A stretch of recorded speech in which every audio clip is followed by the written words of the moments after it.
This is a 2-minute warning, and we'll get started in 2 minutes. 2 minutes, we'll be starting.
Good morning, everyone. We're going to get started first with the swearing in of our newly re-elected commissioners, and we'll start with Commissioner Kathy Bryant, and then we'll go right into Commissioner Carl Zalek. So we will come down and sit in the audience while the swearing in session takes place.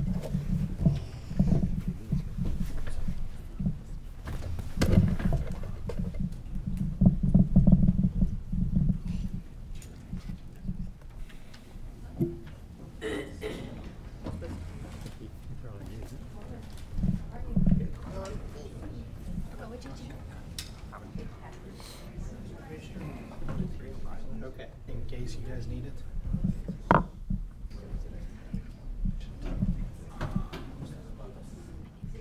Carl, I've been told here.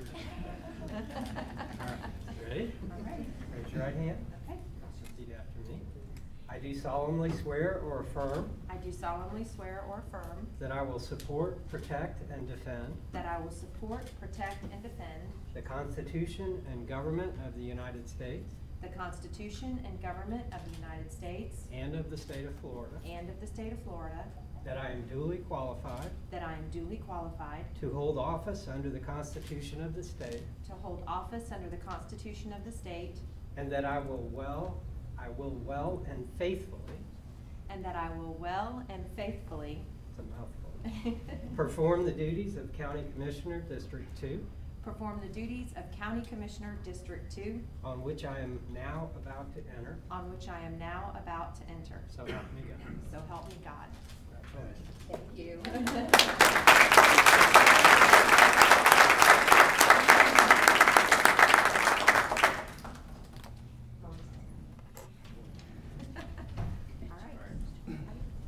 Go ahead and everyone take a couple steps this way.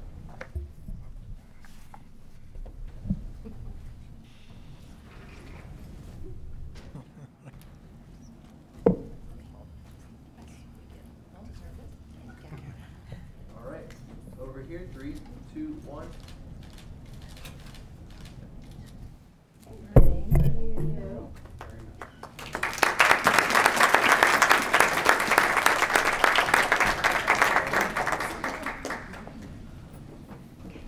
I'm next. All right. Let's go. Maybe we'll kitty cat first.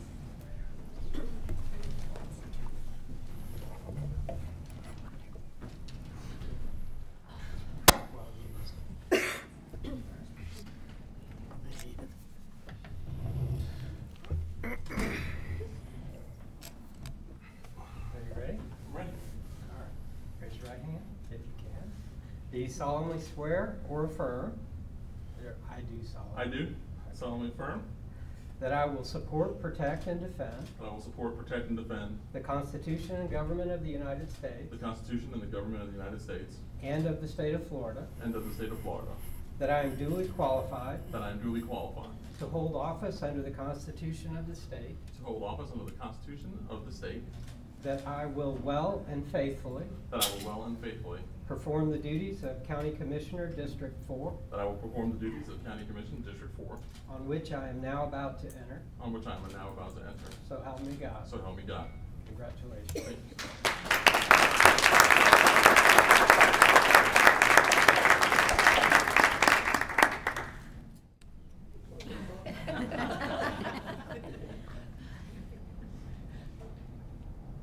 3, 2, 1. All right, thank you.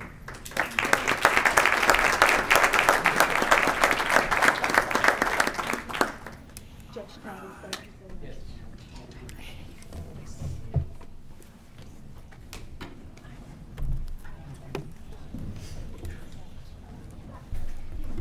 We might want to stay around. Thank you.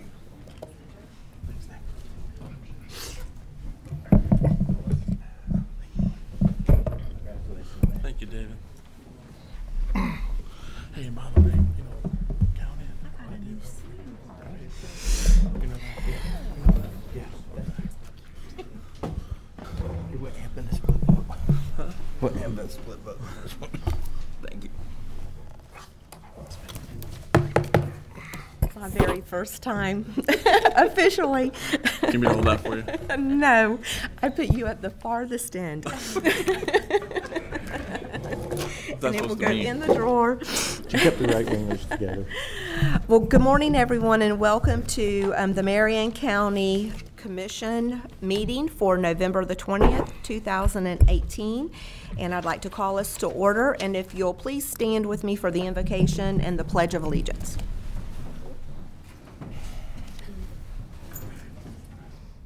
Dear Heavenly Father, we come before you in unison to thank you for this day and this wonderful time of the year as we give thanks for our many blessings. We have blessings of protection, provision, and prosperity that you provide for our community and our great nation. Please be with us during this time of business to guide our conversations and our thoughts with clarity and wisdom on behalf of us all.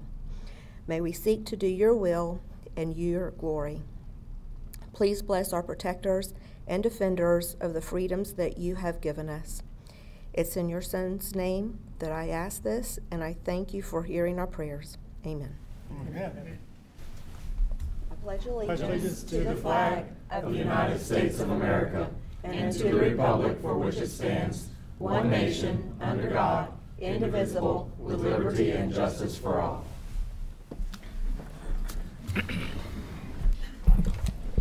Madam Clerk, if you'll please have our roll call.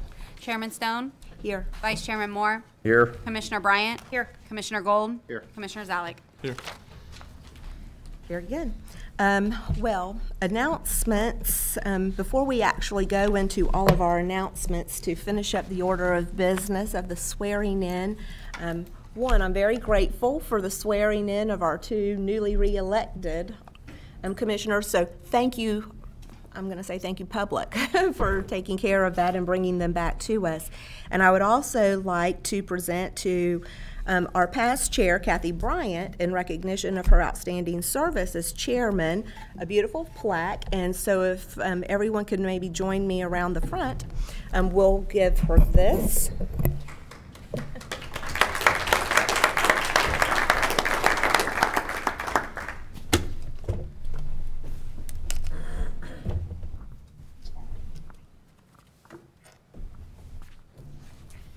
So, Chair Bryant, in recognition truly of your outstanding service this past year, under your leadership, we were able to sign the deal to get the Florida Commerce Crossroads Park. We also were successful in receiving $500,000 for the Veterans Nursing Home under your leadership. We had two wonderful studies done that we now are in negotiation to bring a convention center to Marion County, as well as we're looking to find out how we can fund an aquatic center. So you've had a very successful year, and we thank you for your leadership this past year.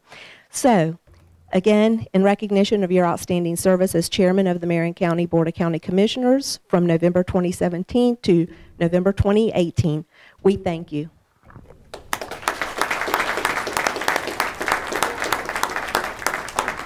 Sure. Well, first of all, it's a great day turning over the helm and leadership to now Chairman Stone, and I'm looking forward to see what she accomplishes in her year as chair, and it's been great to serve so far with her and newly elected, or not newly elected now, but Commissioner Gold. We've accomplished a lot as a team in the past year. One of our biggest accomplishments was our fire rescue contract, and it couldn't have happened without the hard work of a lot of people, and that was probably one of the biggest accomplishments of the year for our team. And so it's my honor to serve the citizens of Marion County. I'm so grateful that I've been elected to continue to serve them, and it's been my honor to serve as the chair of this board. And I know that I'm handing chairmanship over to very capable hands, and I look forward to seeing what we accomplish this year.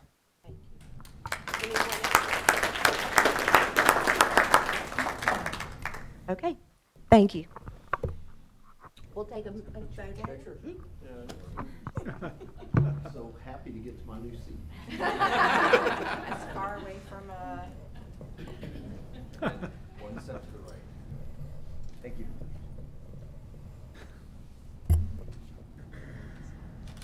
Three, two, one.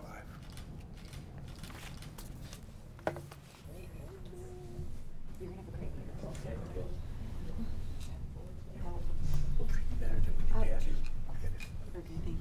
better get a chair. I gotta get used to this. Yeah. You're the vice chair, you better get her chair. yeah, you got to get her chair. Yeah, shove her in there. Okay. Since we do not have any proclamations or presentations today, we'll go directly into public comment. And with us, we have Kathy Wyckoff.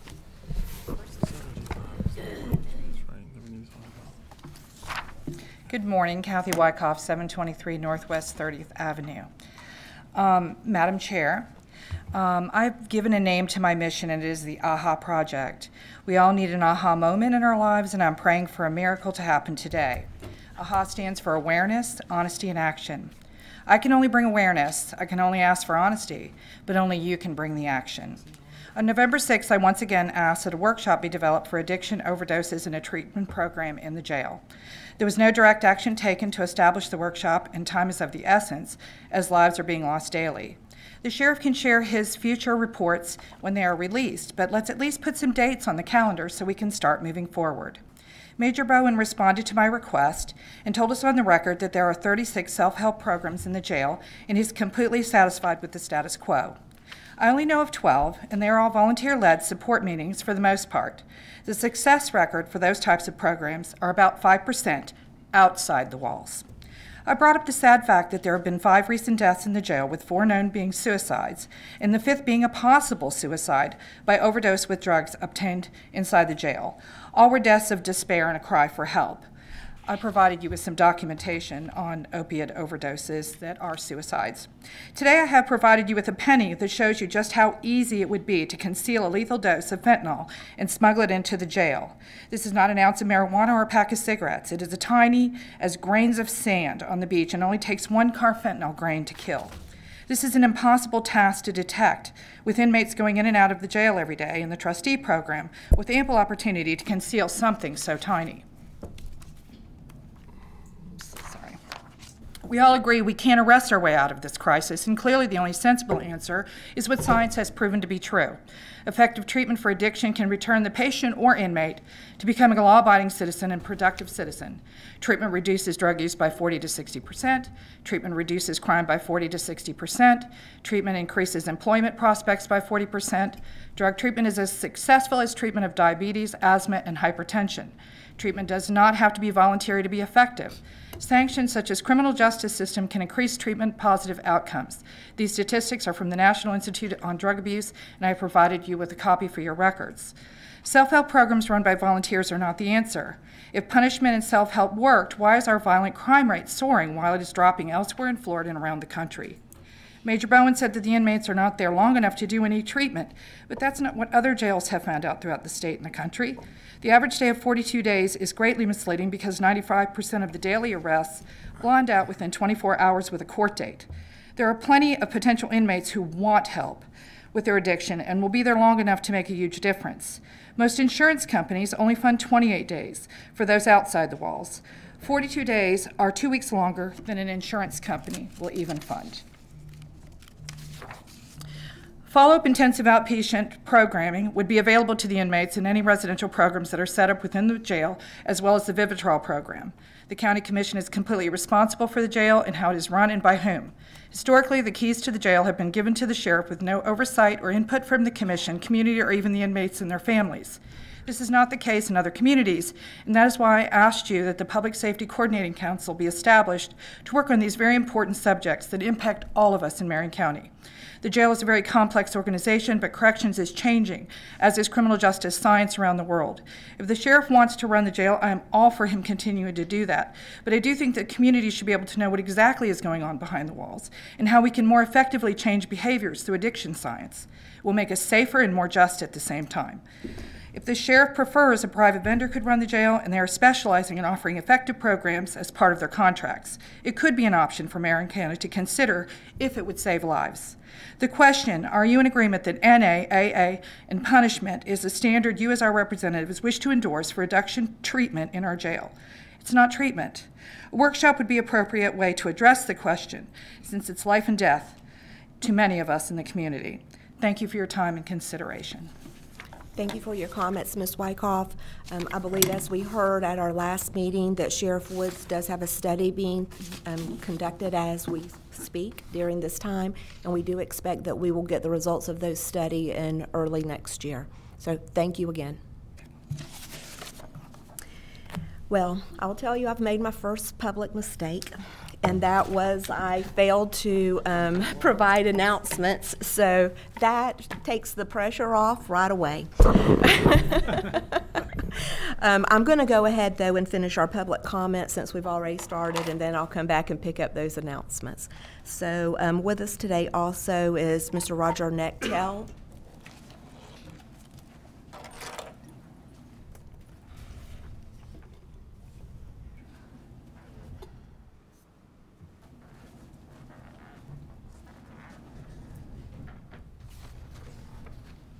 You didn't mention the first one was going to be Peter. I'm sorry? The first one on the agenda was Pete. I am already aware that he is not here Okay. today. Thank you, though, Mr. Nectel. Good morning, and congratulations, Mrs. Bryan and Mr. Zalik. Thank you. For a new election, a new 4 years of what's going to be really interesting. We're blossoming here in Marion County, but there's also a lot that goes with that. And as soon as I get my agenda right, the subject matter was the election, an election day. I'm so old that I remember 20 years ago, and lower than that, that we had a day off, and everybody voted on election day. It was a holiday.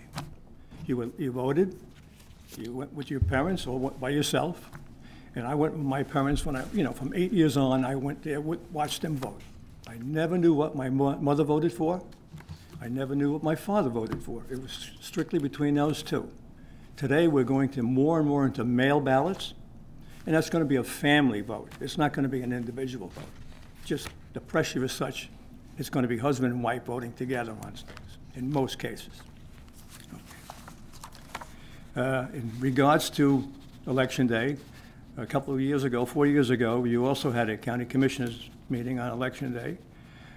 Bellevue was the only city that honored Election Day and didn't have any business that day. Dunellen and Ocala and you folks had business that day. That's your choice. I disagree with it, but it's your choice. We elected you, so you guys make the choices you want to make. Okay, here we go. Here's what I think is going to be a major problem. The news world. This is an opinion from 2 weeks ago. What is going on in this country? Trump. Even the Republicans and Democrats have no idea how he won this election. Through lies and deceit, it must have been. That's number one.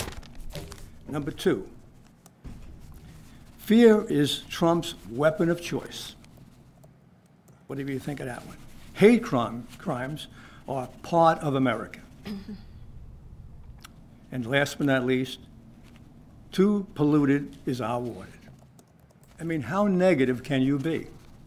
Now, that's just a little negative newspaper. But what I see is we're all going to be fighting against each other. Blacks and whites, males and females. Everybody is at arms with another people. God put us on this planet to be together, to love one another. And we're getting further away from that every day. So the biggest challenge you folks have is trying to get us together. It's a challenge worth doing. I know that the county is expanding. The growth is great, but things can happen overnight.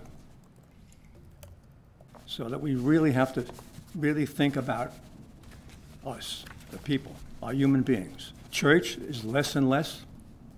God is less and less, and that's all really negative. We need to stick together and to love God, and that's my opinion.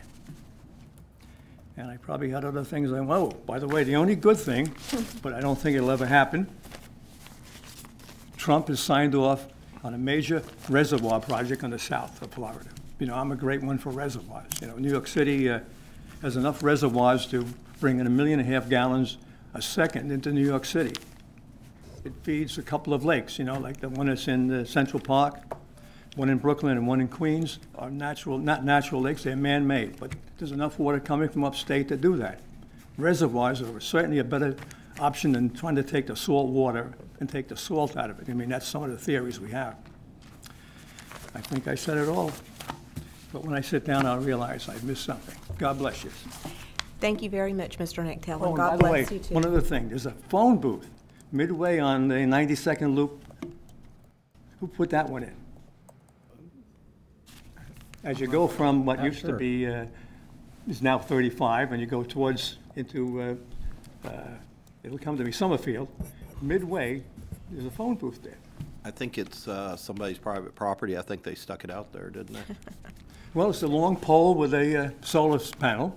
Huh? Well, Well, that got, because you could get stuck, you know. We'll let you know. Look it up. Have a blessed day. Take care. you have quarters. Thank you. Also, we have signed up to speak as Mr. Dale and I'm going to attempt the name, Kreutzer. Kreutzer. And thank you, Miss Dale Kreutzer. We welcome you this morning. When you get to the podium, please, if you could just give your name again and your address for the record. Sure. One sec. Dale Kreutzer, 259 Marion Oaks Lane, Ocala, Florida. I'm here to, first, congratulations to the newly elected. Thank you. And also, last year, we, in Marion County, became a no-kill shelter, trying to become a no-kill shelter. I'm not sure if we reached that status yet, with the percentage, I mean. I am an administrator for Marion County Lost and Found Pets. As you know, I've spoken here before in regards to that. We have a lot of members. The thing that I've been hearing a lot on our site is that people are still concerned with the animal dumping in this county due to the fact that we've become no-kill and limited space at our shelter. There's a lot of strays running around, and it's becoming more and more each day, because I see it, because I have to post them on the site all the time, you know, found by so-and-so, and there's no place to take them. We really need to this year address still situations that go with our shelter. We need help. The shelter needs help. The animals that are just roaming around the county, they're starving. They're, they could be public, they could be a threat to public too if they become vicious. So I really am hoping that this year the council, the commissioners would address still the animal issues that we're going with. We also have a situation where we wanted to have the retail sale of puppies in stores not allowed in the county, following all the other counties around us. We have a situation in Summerfield where there is a store, and I know of one situation where a puppy has been up at... Sir, if you'll continue to wrap up your time. Oh, geez, 5 minutes? No, 2 minutes if you sign up the day of. Oh, really? Yes. Oh, wow. But you're welcome to come again. Well, we've got an issue with dogfighting in this county. We've got an issue with the retail sale of puppies. We've got an issue of the animals being let loose.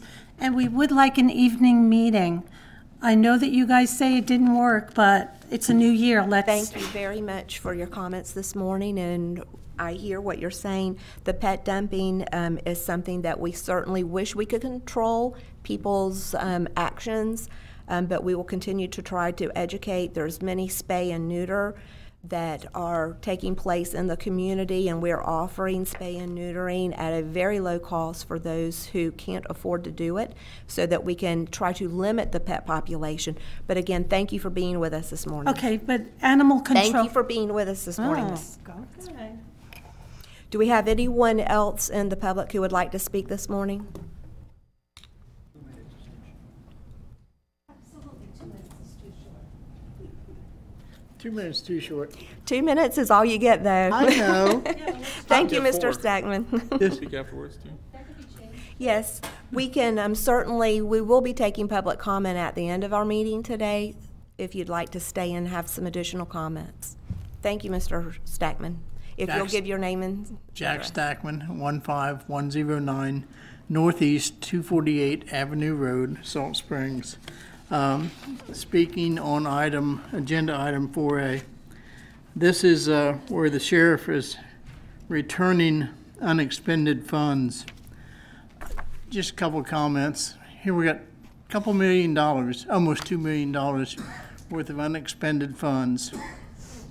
My concern is if these were budgeted funds and they were not used for whatever they were budgeted for, is that a budgeting defect? It's a question, rhetorical question. When we budgeted, we always looked at wants, needs, and must. And I just question now what these funds are going to be expended for once you agree to return them, and I know you will. Were those really things that must happen? And if they are, why weren't they in the budget? And what was not purchased with these funds? Just questions. $2 million is yeah, it's not a lot of money in the overall scheme of things, but it's not pocket change either. So I'm just questioning that whole process. Was it properly budgeted? Were these items, should they have been in the budget to start with, et cetera, et cetera? Just thoughts. Running out of time, so I'm not going to talk about 5A because I don't understand all that moving of money. But there's another $4 million or so being moved around in item 5A. And most of it pertains to the sheriff. With that, since I'm already yellow, I will talk on the dog dumping just briefly. We in the forest in the east side of the county have seen an increase in the number of dogs roaming around. There's a Salt Springs website, titled I'm from Salt Springs or whatever, and daily someone is posting on there about a dog that's wandering around the neighborhood. Thank you. Mr. You don't have to tell me to go away. Madam Chair. I know. Yeah, I could say one thing. Commissioner Moore? Jack, just to your point on the sheriff's budget. I looked down there for Right. you. Yeah, they played musical chairs this morning with us. So, but on the sheriff's budget, because we do go through the sheriff's budget in detail, it's my understanding and way I see this as they were very good stewards of the taxpayers' resources, and that's how they were able to have that money left over. It was, because they had turned in a very fiscally Commissioner Moore. conservative budget. So, Thank you. Do we have any? Yeah, Do my we 2 have minutes were up. anyone else in the audience who would like to speak this morning? With that, I'm going to come back then and share the announcements that I missed earlier. Today at 2 p.m. here in the Commission chambers, we will be having zoning. Again today at 2 p.m. As soon as thereafter as possible, there will be a public hearing for consideration of road closure petitions associated with the South Lake Weir subdivision. Also today, there will be a public hearing following the first one for consideration of road closure petitions associated with Benedict Heights subdivision. The third public hearing this afternoon will be for consideration of road closure petitions associated with Rolling Acres subdivision. And the final public hearing, which is a continuation from our October 16th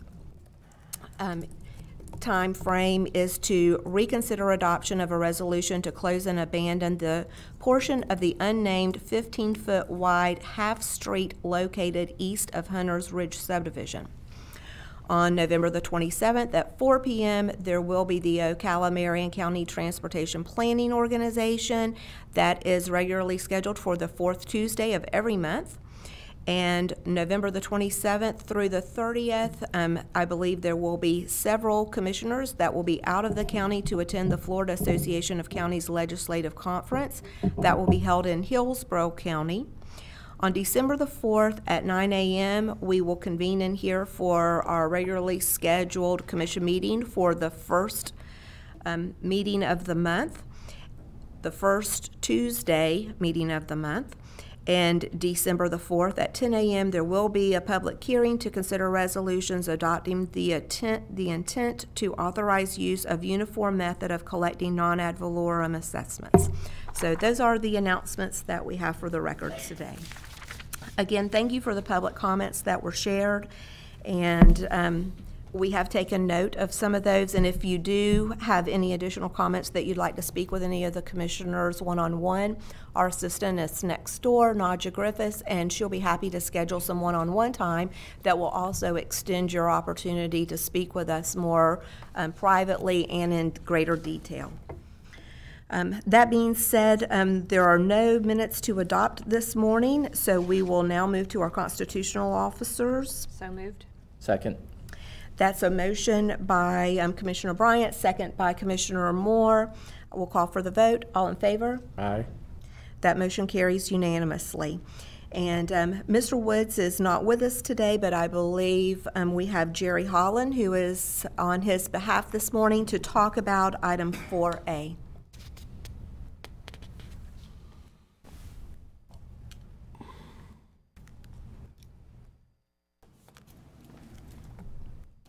Good morning, Jerry Holland, Support Services Bureau Chief at the Sheriff's Office.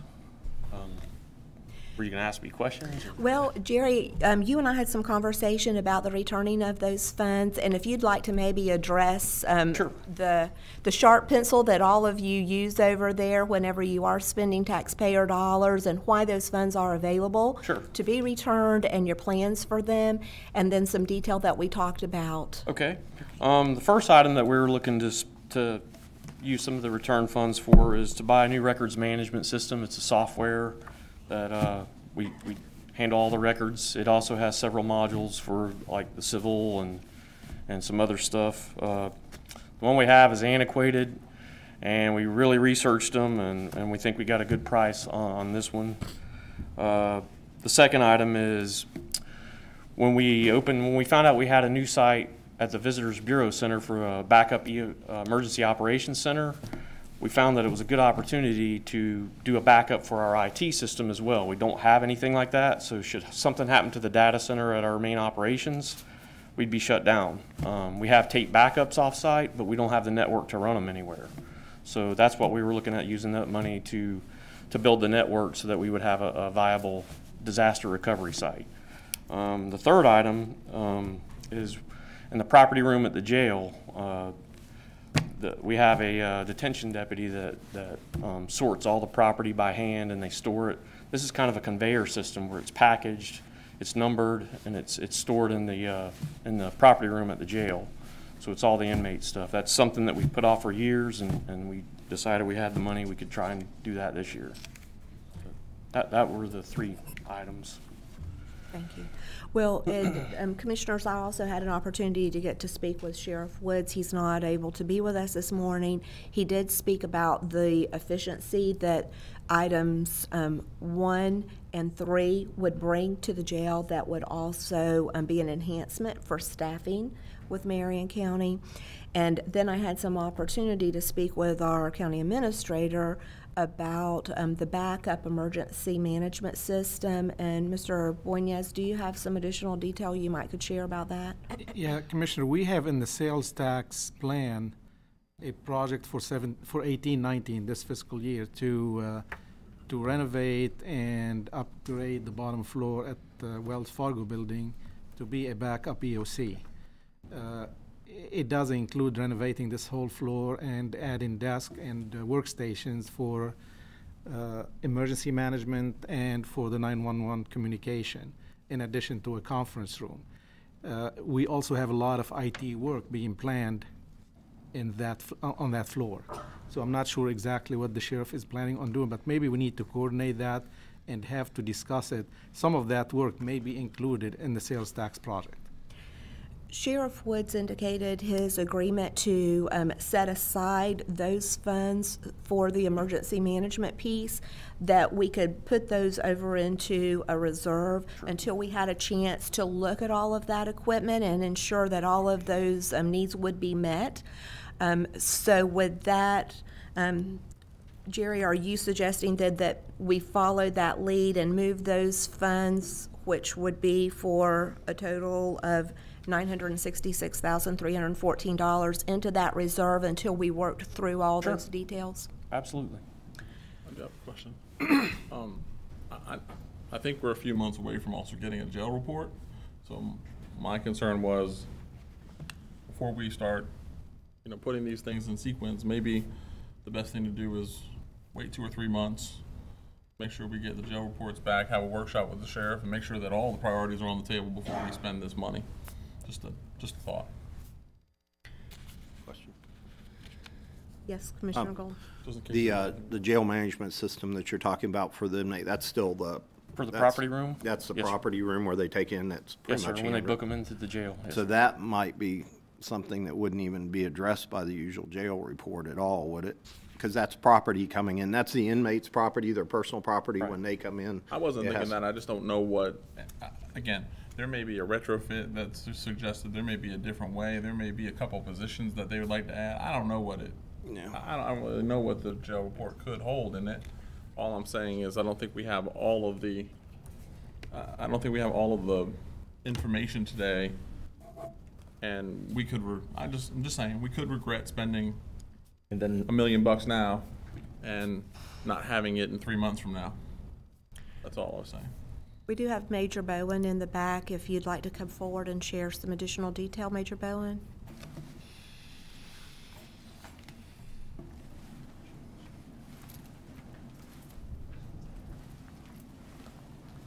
Good morning. Good morning. Major Clint Bowen, Bureau Chief, Detention Bureau Chief, Sheriff's Office. There's two different things going on. One's the IT, one is the property room. The property room is actually now is stored in boxes. So we have like a warehouse of boxes of inmate property. So it's stacked basically maybe 7 or 8 feet in the air on shelving. So it's unsanitary. It's conducive of everything that comes with storing things in boxes.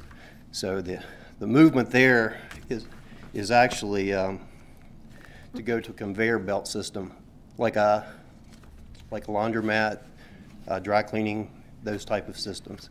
So I don't know if that helps with what Jerry's talking about with the IT and the movement of money, but that's the idea behind what we're doing. I think, if you don't mind, I think what you're describing is more the storage of it. And just so everybody knows, when an inmate's brought in, their clothes don't get washed for them.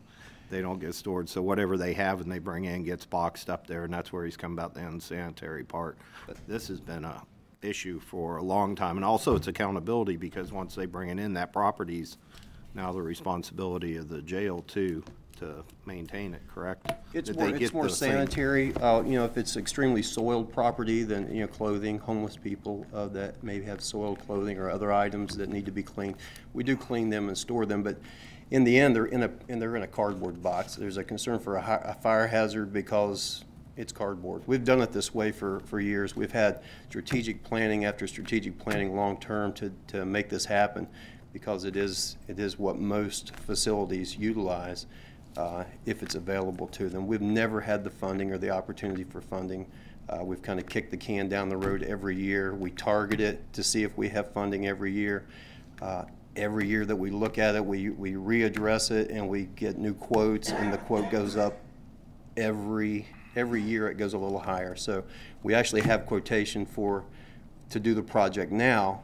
But if we wait too long, it could go up. It could be additional funding. I don't know how much more it potentially could go up to, but that is one of our long-term projects that we just haven't. When I say long-term, I'm talking we talk about this for over 10 years to try to make that happen. So in Major Bowen, that would be for the $280,945 expense? That's correct. Yes, ma'am. Okay.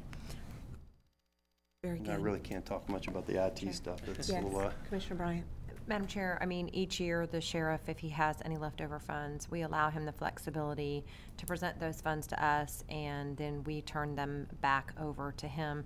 And I mean, I think in all fairness, we have given the sheriff authorization to run the jail on our behalf. He runs all of our other law enforcement operations within the county.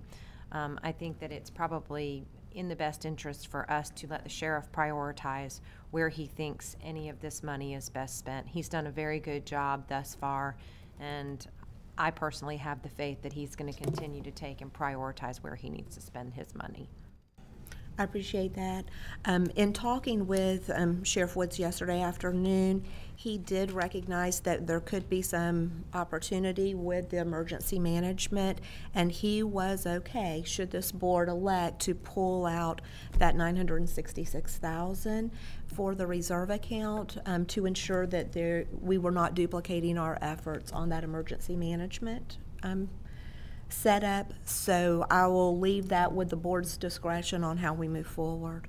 And I'll make one last comment, and I can attest for their in-house records program. That's always been a challenge. So that was, who developed that? Do you remember that?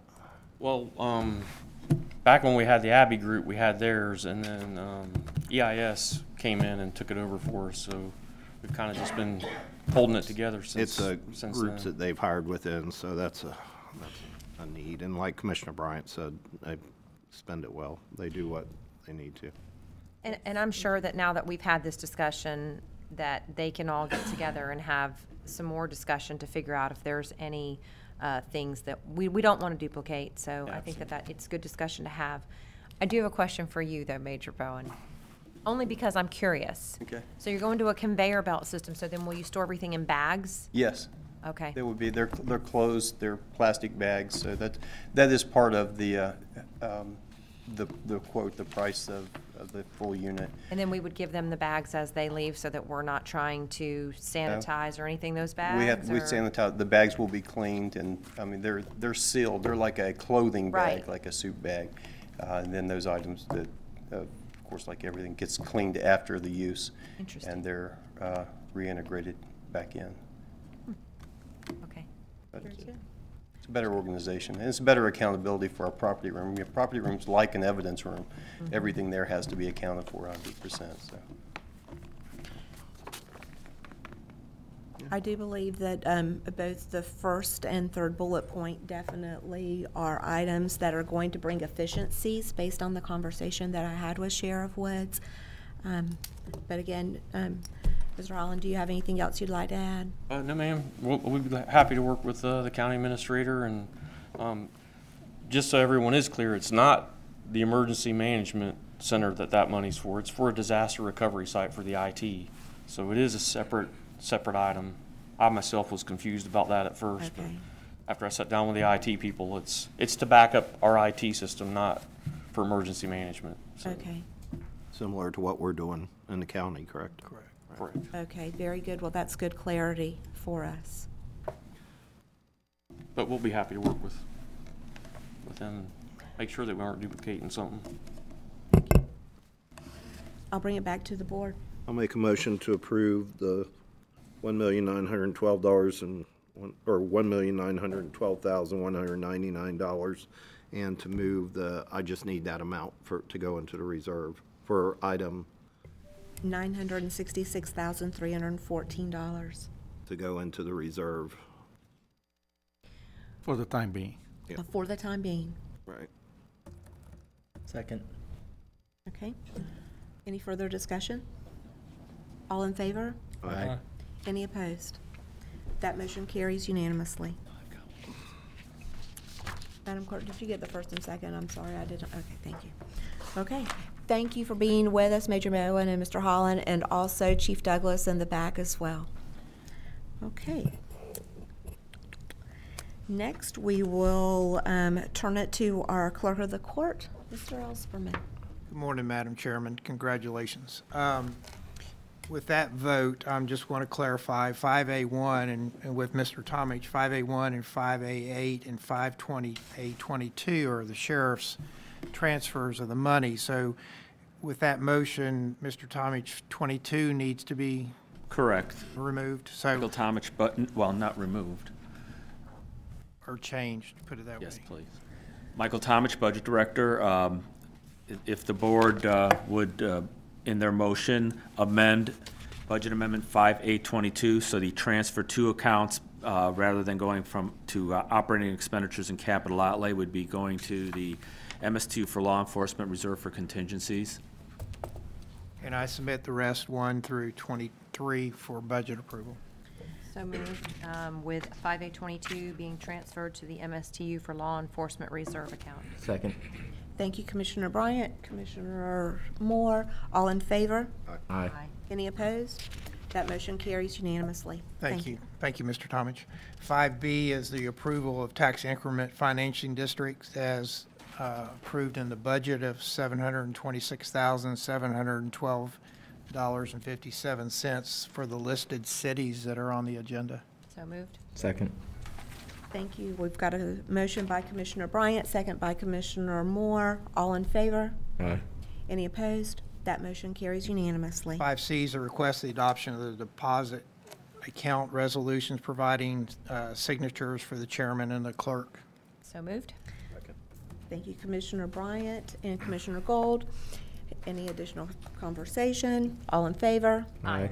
Any opposed? That motion carries unanimously. 5D, Madam Chairman, deals with a repayment request by the clerk's office for IHMC. The explanation on the agenda, the vote asked for is a motion to approve internal audit's recommendation to seek a $10,450 repayment. As described in the agenda, IHMC submitted their 7th and final annual report. Internal audit concluded that they were not in compliance with applicable sections of the grant agreement and recommends that the county administration seek the repayment of such. The grant agreement is contractually binding. Section 2 of the agreement states that IHMC agrees to comply with and perform the requirements which are and were to concurrently meet the employee and payroll requirements. Clerk's office believes that not seeking the repayment specified in the agreement will create a precedent and an appearance of unfairness to the other past 6 corporations who have paid back and current grant recipients who also contribute to the committee but either had to repay or accept lower amounts due to not fully meeting the grant performances. And those range from anywhere from a low of $8,171 a payment to $157,929 by different corporations. There are 6 total that we have provided clawback issues, and I leave it to the board. So moved. Second. We have a motion by Commissioner Bryant, second by Commissioner Gold. Do we have any further discussion? I just wanted to state, we have to have a fair and level playing field. We can't pick winners and losers, so I am in support. Okay. I'll call for the vote. Aye. Oh. You didn't say all in favor. So all in favor, excuse me. Aye. Any opposed? That motion carries unanimously. Thank you, Madam Chair. Item 5E is the request adoption of the budget amendments at the end of the year for 17-18 that we're to submit. It doesn't increase any revenues and/or expenditures. It's just a matter of us clarifying for the end of the year. So moved. Second. We have a motion by Commissioner Bryant, second by Commissioner Moore. Any further discussion? All in favor? Aye. Aye. Any opposed? That motion carries unanimously. Thank you. Thank you very much. Okay, we have no public hearings this morning, so we'll move to the consent agenda, and I will start over to my left with Commissioner Gold. Commissioner Bryant. I'm good. Commissioner Zalek. 7G5. 7G5. Commissioner Moore. I'm good. Okay, I have nothing to pull, so. Commissioner, I would like to pull 7G9. Oh. That issue has been worked out, and there's no need to rescind the word. Okay. 7G9 will be pulled from the record. Okay, very good. I'll So move the balance. we have a motion by Commissioner Moore to approve the balance with the exception of 7G5. Second. Second by Commissioner Gold. All in favor? Aye. Any opposed? That motion carries unanimously. 7G5. Commissioners, I just want to have a discussion. We can have Tracy come up, and I think we have the consultant here too. So Juan Guerra, if y'all don't mind coming up.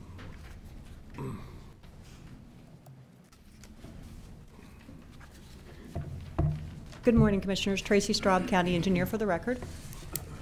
So Commissioners, as we've been moving through this process, we finally have at least Tracy, we have an agreed upon deal for purchase of that. We are fine-tuning that as we speak. Fine-tuning it still? Yes. Okay. We've been fine-tuning for a long time and trying to get that deal on the board, right? And Juan has designed both that corridor and the corridor kind of going around it in case we weren't able to go through the quarry and finish the road that way. I've had lots of discussion with Tracy, and I thought it was just good for us to have a public discussion because going through that quarry, as they have continued to mine, continues to put at risk more dollars from my perspective.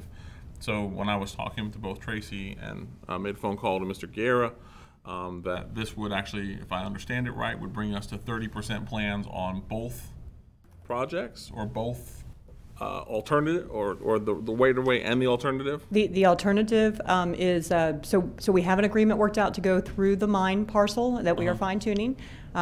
This agenda item gives us a 30% set of plans of how we get through the mine for two alternatives of getting through the mine. Okay. One is more fill, one is more bridge. And so we have to actually get survey, see what we're up against to get to those, that decision making. So I wanted to bring that before the board because I've had a lot of questions about how that bridge would look, what the backfill is going to look like.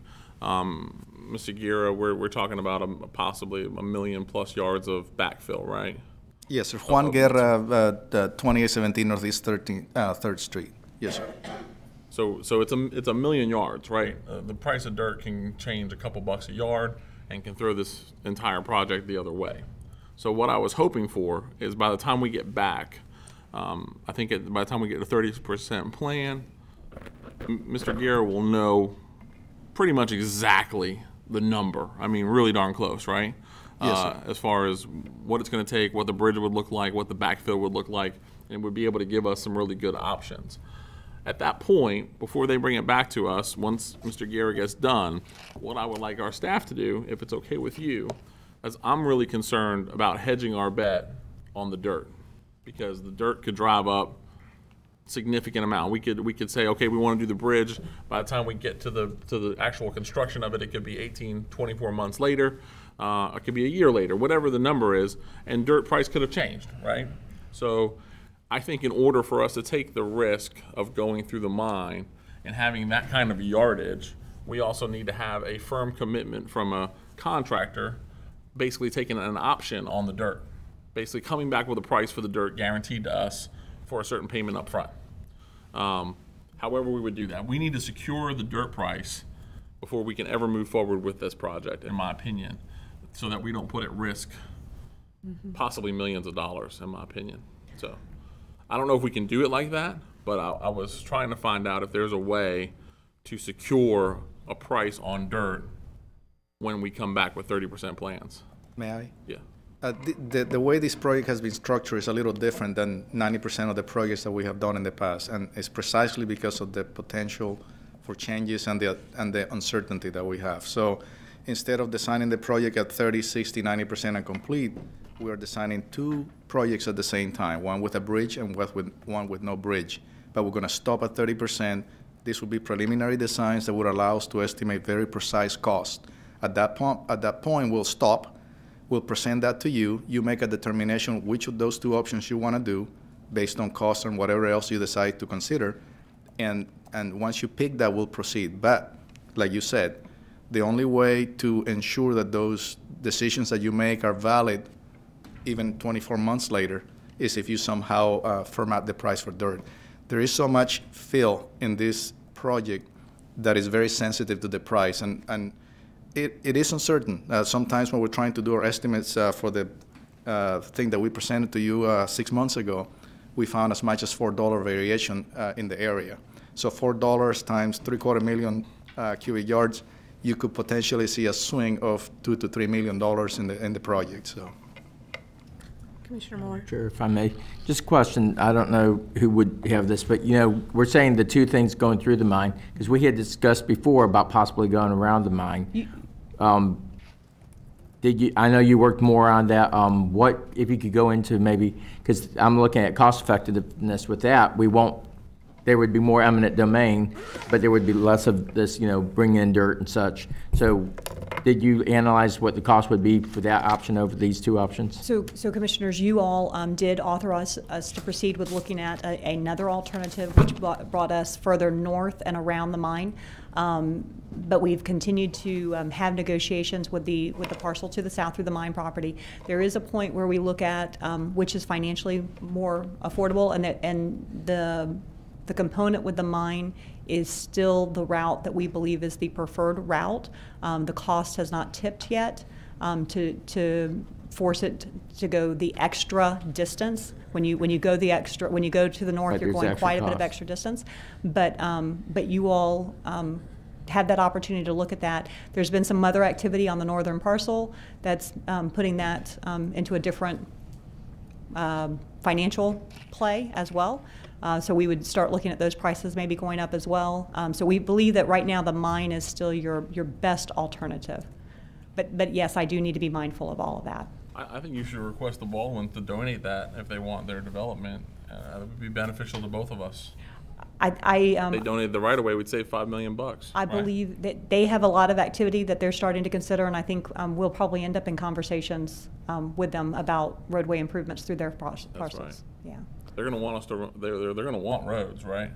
I believe they would, Yeah. based on what they've shared with us. So if they want to donate the right of way for us and save us $5 million, it would put that other alternative in a significantly different position, wouldn't it?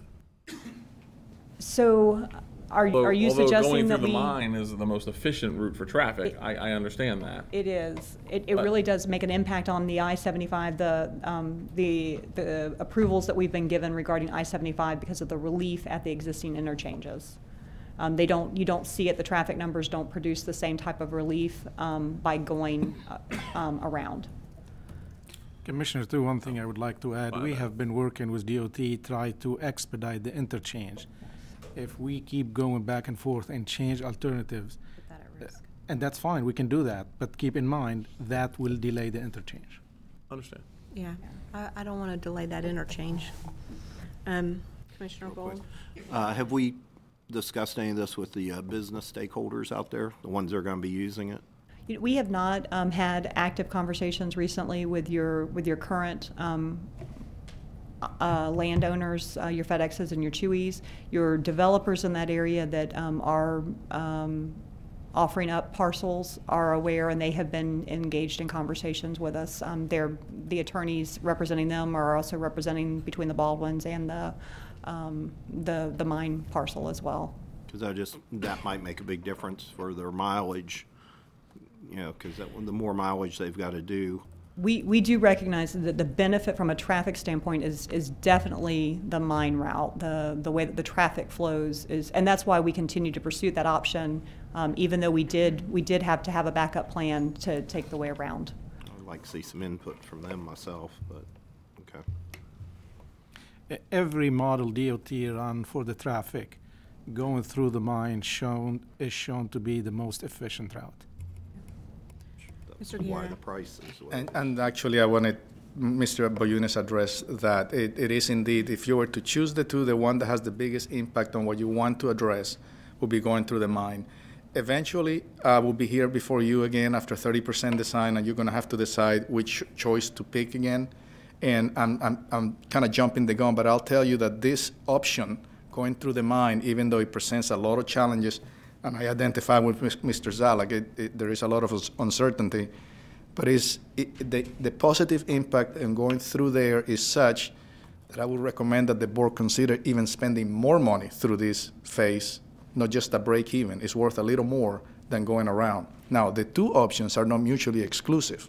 If you do this project now through the pit and you get the advantage of the improvements to the traffic, say at the US 27 interchange, which is at a overloaded capacity right now, you can still do the alternate E, which is what we call it, going around the pit and still go through the Baldwins again and open up new land for future development and future service to Marion County. So it's not like you have to do one or the other. Eventually, if the numbers show that it's beneficial to the economy of Marion County, you could do both.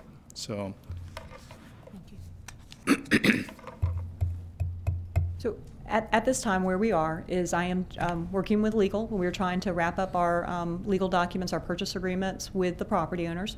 We want to bring that back to the December 4th meeting. They have, the property owners have let us know that December 4th meeting is a critical date, that if we delay, they're not necessarily at the table again.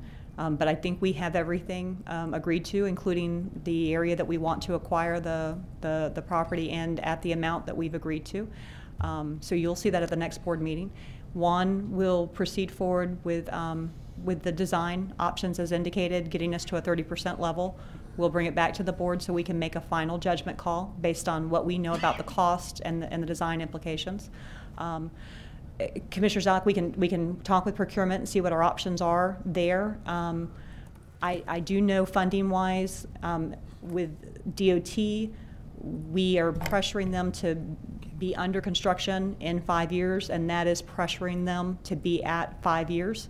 So we still are a bit out, and that would concern me about how long we can secure a price. But we do contracts when we reserve materials just for our general purchases at a 5-year window. I think it'd be very difficult to make that decision at 30% without a fixed dirt price, okay, or at least a number that's known. We look at those variables. We look at what we know about, just like we estimate escalation costs with fuel and things like that. So we would be able to present you a feel for those numbers of what we believe is happening with a bridge price in the future and what we believe is happening with material prices in the future. It's not 20, 30, 40,000 yards. No, it's a tremendous amount of material. That's right. And so somebody's going to want to guarantee us that price. Somebody's going to want to guarantee that revenue to their business. I mean, they've got to. Mr. Minter? A few observations about this regarding the time that these negotiations have gone on. I want to clarify that the negotiation process is just that. It's negotiation, and this is regarding a voluntary transaction. This is not an eminent domain acquisition. And the possibility that there is another route has facilitated the county from not having to go through the eminent domain process at this point. As a result of these negotiations, the numbers we're talking about for the acquisition have significantly, I could even say dramatically, trended in the county's favor as far as what we would be acquiring. The quote mine property, talking about going through the Clifton property. Well, they started off a little absurd. Well, but still, we're avoiding the litigation aspect, which can dramatically increase the cost of these things. Regarding the issue of the securing a price for materials, you can do that, but keeping it. We can attempt to do that to hedge our bet, but keeping in mind that any contractor who's a supplier of materials is going to hedge his bet as well. So he's going to tend to give you a price that's higher. I'll give you a comparison. Years ago, Westinghouse contracted to supply uranium, and Westinghouse went bankrupt as a result of not being able to meet the price that they agreed to supply uranium for. So that's an extreme example, but all material suppliers realize that they've got to protect their own pocketbook in these kinds of situations. Anyway, when we're looking at these things, if we were looking at an eminent domain analysis, the courts require us to look to those 5 categories of our long-range area planning, what makes sense from a long-range planning, land development standpoint, environmental factors, costs, which we're talking about here, safety, and then the availability of these alternate routes. So cost and long-range planning, those are the balancing issues that we're dealing with in this assessment. Don't get me wrong, I'm not saying that we shouldn't undertake that effort to see if we can lock in a price. I think that's prudent for the county. That way, at least we know what our worst case scenario is. Right. Yeah. And then with that worst case scenario, then you can make a decision whether it's prudent to go forward with that. Yeah. I don't see why by the time we're not done, staff can't bring us back 2 things. At least an option on dirt, what it would cost, and some kind of agreement that somebody maybe or may not be willing to offer us so we can move forward. And the second thing is requesting from the CEP and the Baldwins to donate their land if we run the route through there. And by that time, when we come back with 30%, we will know the best deal for the taxpayers of Marion County. Mr. Boyne, yes? Commissioner, based on what the guy said, at 30%, the exercise that one is going to go through, we will have enough information on the fill material and the quantities and the layout that we can go through this exercise and do a bid and try to secure a price. And then you can make that decision at that time if you believe it's in the best interest of the county or not.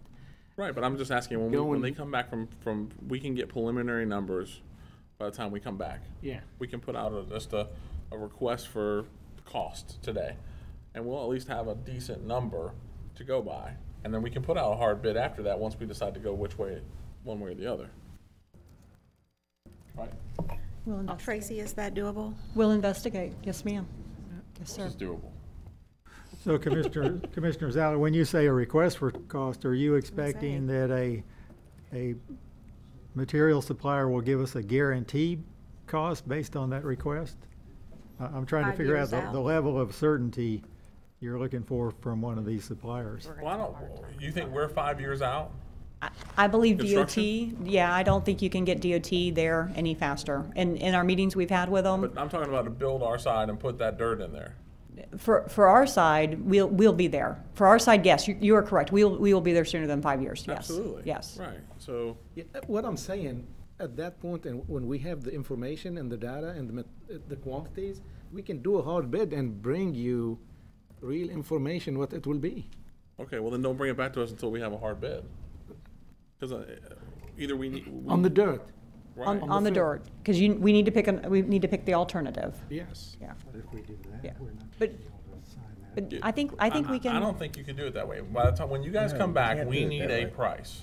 I'm sure you're an expert at this. No, I'm just saying.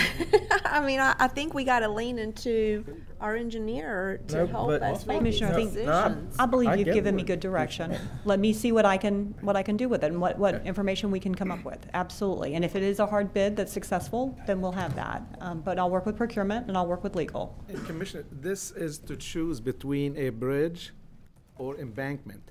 If you want us to go back to alternative E, we can't even sign the agreement with the property owner to purchase the right-of-way. How much headway have we, I'm sorry, Madam Chair. Go ahead. How much headway have we made in our negotiations as far as even securing the right-of-way? I know that we've come a long way. We are, the legal agreement is due back in my inbox this afternoon, and it is just fine-tuning the language on the purchase agreement. I mean, fine-tuning? we are done with negotiating. We know what we've asked for. We know what the value is. And we are just trying to agree to dates and the legal terminology. Okay, because that's going to be public record when you bring that back to us Yes, in ma'am. December. Where are we at from where we started as far as the negotiations of the purchase of the right-of-way? We had originally been asked for 20-something million, and we're down to 6 million, which we believe is appropriate for the material because it is a lime rock mine. Okay. Yeah, Commissioner, they So agreed they to want the us to pay 6 for million. Lime Rock. Basically. Yeah. Correct. They agreed to the 6 million, and also we expanded the need for additional right-of-way, which they have agreed to. Yes, we had to ask for a wider right-of-way because of the uncertainty with the mine excavation and the need for what would happen between fill and bridge, and they've agreed. Okay. Thank you. I knew that, when we originally there. started the process, the price was considerably higher than we were even willing to That's right. talk about. Yes, ma'am. And, I mean, to get down to the accurate price, I think, was a very important piece of this project moving forward. Yes. Thank you. And the Baldwins have been tremendous working with us as well through their parcels, but they've realized some changes that they could do. So where we had started out with a particular alignment with them, they've already realized some future improvements on their part, and that they would look to have us change that alignment already too. And just out of curiosity, I don't know if you're going to know the answer to this question off the top of your head, Tracy, and if you don't, that's fine. Okay. But if we were looking at that other alternative route, what were we looking at in right-of-way acquisition for that I don't route? know that off the top of my head. Okay. I have a number. Have it? But I have a number, but again, is a guess. About $5.5 million. Okay. And it was double the length. Right. It's double the length, so it's going to be double the construction cost, but where's the tipping point with what we're talking about? I have 1 million yards of backfill. I have the numbers for you. Exactly. Well, that's my question. Where's the tipping point with the number for the backfill? That's where we believe that either option with going through the mine is still the better route. But I don't have that number off the top of my Okay, head. so Hold on. My question is going to be, and again, you're probably not going to have the answer, and I get it because we didn't ask this ahead of time. And one, if you have the answer, that's fine. worst case scenario, where are we in numbers going through the mine with the backfill as compared with the construction and the acquisition of the other project? I think it would be helpful for us all to know that number. Would you like me to share those with you? Absolutely. This is as of August of this year. So for alternate E, as we call it, which is the one going around the mine, not going through the mine, going through the Baldwin's property, the total cost is about $15 million. 15? 15 with an estimated right-of-way cost of 5.5. And is that included in your total cost there? Yes, ma'am. Thank you, Mr. Guerra. Okay, then for the mine, going through the mine, there are two options, which very uncertain. But Right. if we combine the two, bridge or no bridge, let's say they're both about $9.5 million. Okay. With no right-of-way cost. Okay. Okay, so if you add the $6 million, You're about the same. then you're about the same, exactly. But the concern Mr. Zalak has, if Yeah, the price if you're of all dirt goes up $4, $3 million, then You're all not of- going worst case scenario with that, though. No, You're ma'am, going this is at no worst today's case scenario. market. This is today's market, excuse me, and this is without the benefit of the studies that will be done because the mine has changed. Right. So these numbers are before the studies we're about to do. When are they going to quit mining? They have. Okay. They have. So we have what we have. We know what we Yes. have there. And we have, yes, and just for your comfort, we intend to fly an aircraft to do a very detailed topography of the mine because by hand is not feasible, it's too irregular. And we are also contracting a very sophisticated machine that is going to map the underwater, which is the bottom of the lake, which is anywhere between 50 to 70 feet deep. And that's going to be mapped, and that's how the numbers will be very precise by the time that we give you this at 30%. What we cannot control is the cost of the dirt. So Okay. we can tell you very closely how much dirt you will need, but not how much it could. How soon, once we sign our contract, can we get out to bid? Which would To bid for the secure dirt? that price? For the dirt For the construction. or for Yeah. the construction? For the dirt or for the construction? I'm Do talking they about go hand securing, in I'm hand? talking about taking Securing the out dirt. an option on the dirt or however you want to ahead of us going to construction. It's already presented to them. I don't have it off the top of my head, but I think we're looking about 2 to 3 months after you Okay. sign, notice to proceed. So it was 30%, gets us in there by March. And then Juan is expected to actually have our design done for us by this time next year. The final design. So, but Tracy, you're bringing back an agreement for us to spend $6 million on the right-of-way next month, right? Yes, and that's when you ask the question of are there mining, that's the commitment I have, is they will not mine if I can get this agreement to us in December. Otherwise, they will start back mining. Okay, Are we still, once we sign that contract, are we obligated to go that route? That is a purchase agreement, yes, sir. So with that said, with everything that you said as far as doing the underwater mapping, I don't think you do. do we know for sure with those two options how much dirt we're going to need, or could that change? No, unless they continue to mine and change. No, once we do the mapping, we will know very certain how much dirt we will need. But you're going to sign the agreement Yeah. before we're going to do the mapping. I'm not It's signing it. Now, In 2 months, I promise you, Tracy, if we don't have the dirt number, I'm not We signing need a more contract. information here. We can't, until we can actually start on the project, Yep. we can't have that information. Yes, we can. We They need can to allow have us. more Hold on. information. Hold on. Okay, I don't know if I should say this or not, but I'm going to go ahead and say it. Better look at Munir first. We don't have an agreement with the county right now for this project, but we knew this was going to be extremely tight for you.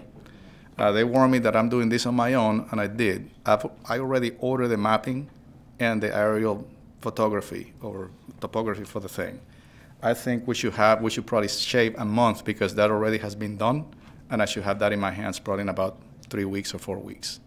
Okay, so that means theoretically we could very possibly have numbers for you at a very similar time when you're signing that agreement. So if you want to have those two numbers. In other words, instead of March, I think I might have that for January. So, but that's up to you. I have the property owner up to December 4th. I got a phone call yesterday advising me this is it. That they have to make decisions because they have to make changes to their mine permit. I said, you can't even, I said, even if this slips a little bit, you can't go to the 18th. And if we do not get it to the 4th, they've told me they're walking.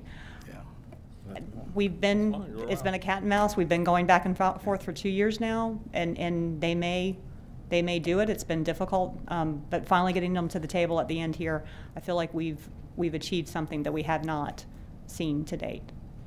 So, Mr. Boynes, where are we with FDOT on if we change our route and we go alternate? If we go to alternate E, they have to pull back, start running their study again, and change from this alignment to alignment E. That will probably add another 4 to 6 months to their schedule. I'm just telling you right now, I'm not willing to let any landowner put me into a box where I could make a $5 million mistake. Ain't happening. Correct.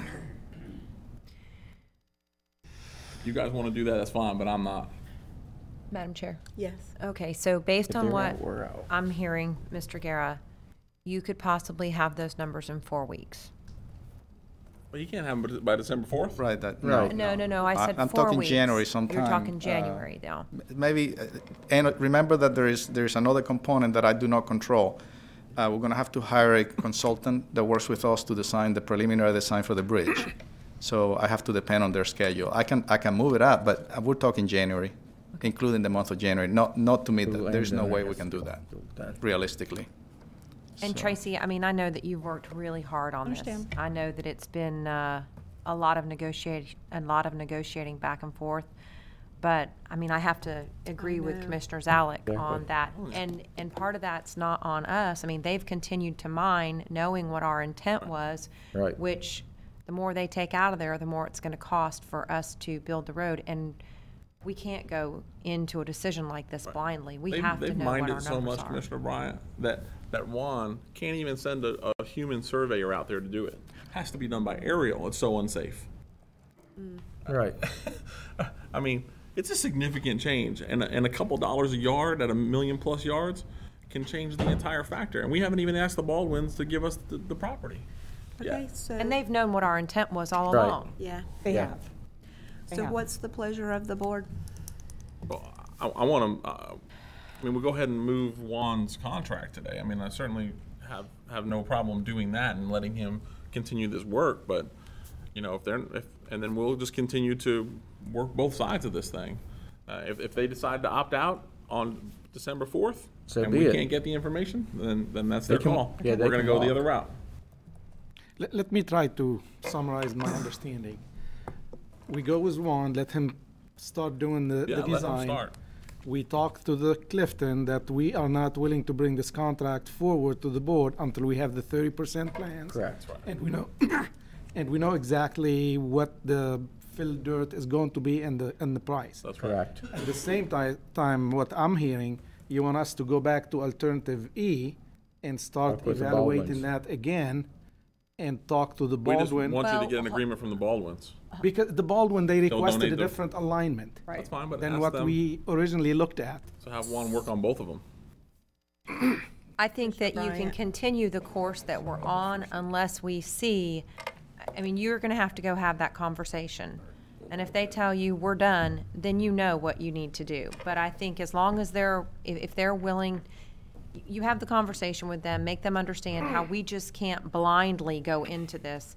We have to have factual numbers so that we can make a decision. And I think if they're willing to move along with us over the course of the next 1 month. 30 1 month. 30 days, 1 more month, so that we can make an educated decision, then I think we're fine moving forward in the way that we're moving forward.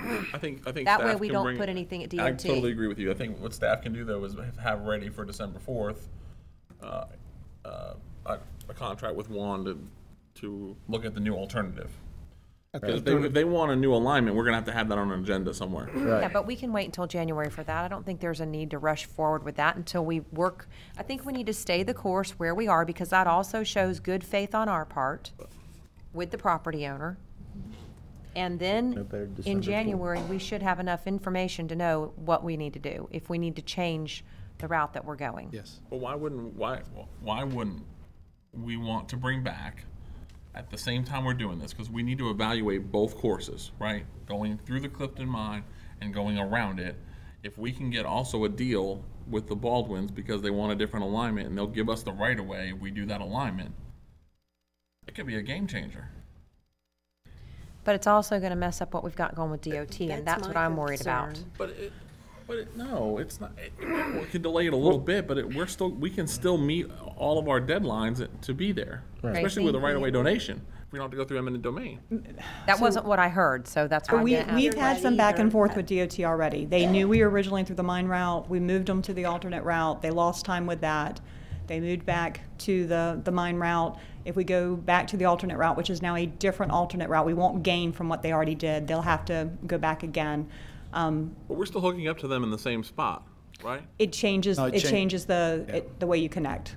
It does. It changes because you're either arcing in to the south or you're going straight across to the east. It changes their analysis in regard to traffic. Yes. And to them, it's a big deal because they have to reevaluate all those numbers and what needs to be designed. I will tell you they specifically told us that. Yeah, when we moved them to alternate E, the results of the traffic analysis were very concerning. They were not comfortable with what they found. Yeah.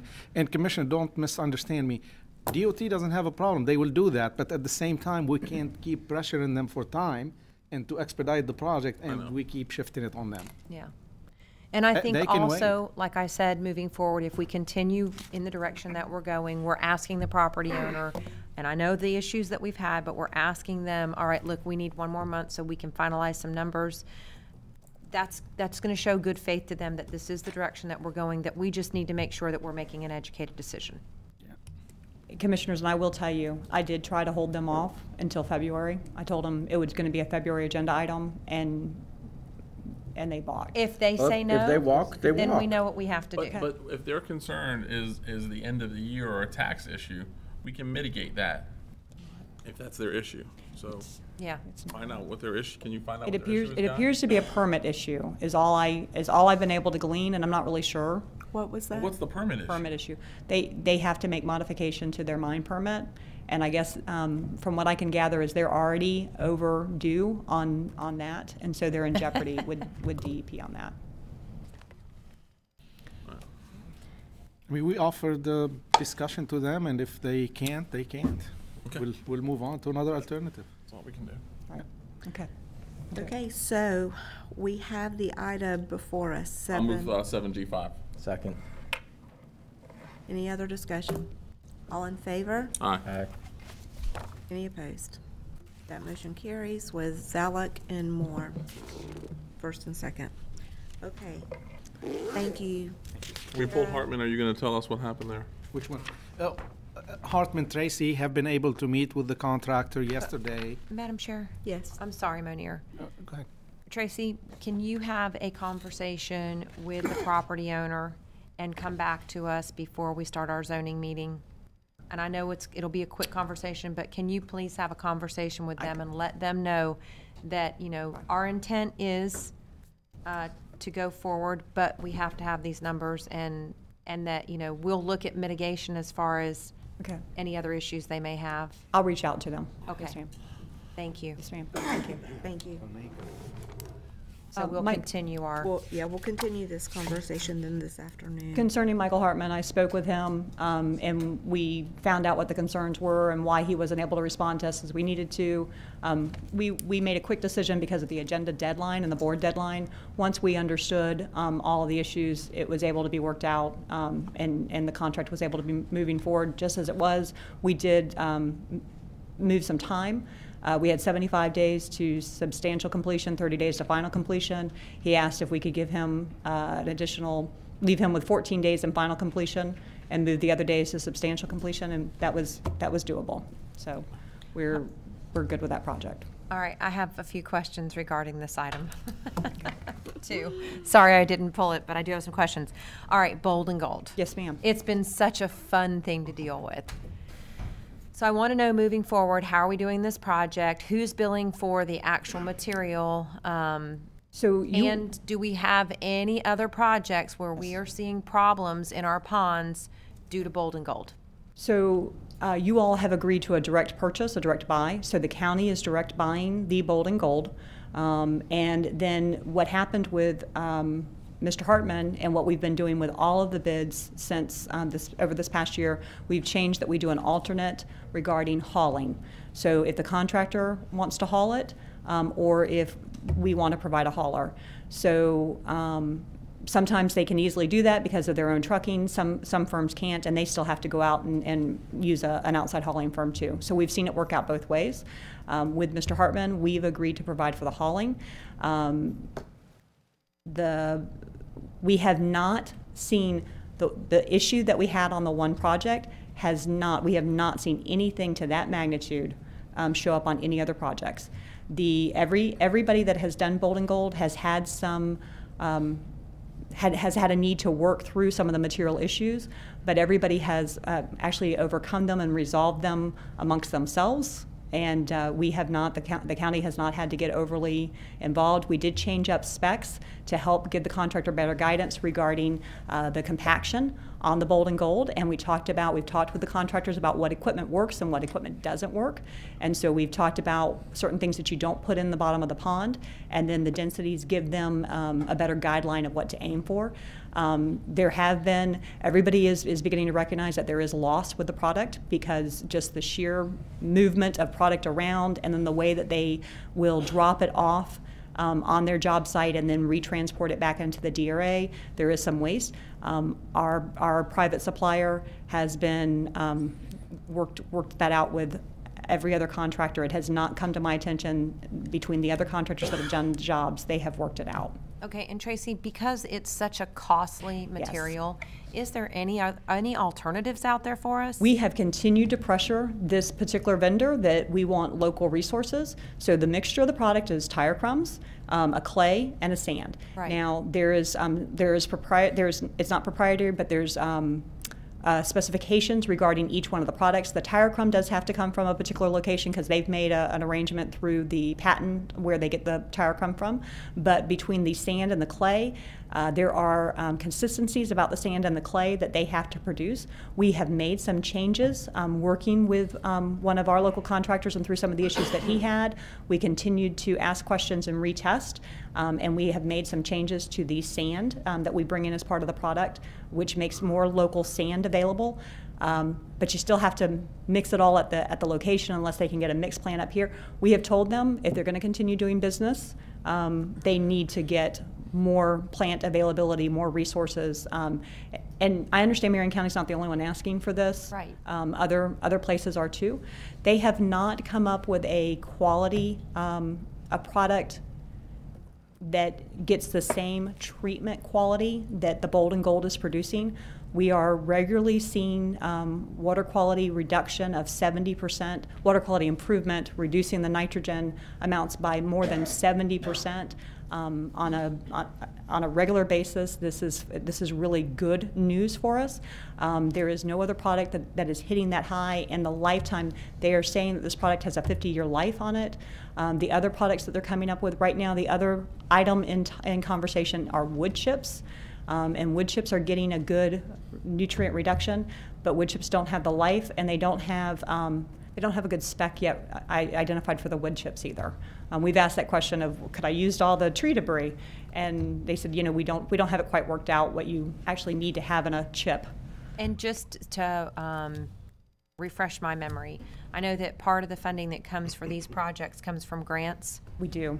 And how much of it, on this particular project, because it's not on my agenda item or I don't see it on my agenda. Oh, here it is right here. So on this particular project, how much of this is being paid by grant funding? This is, we asked for a 50% grant, and I think this project,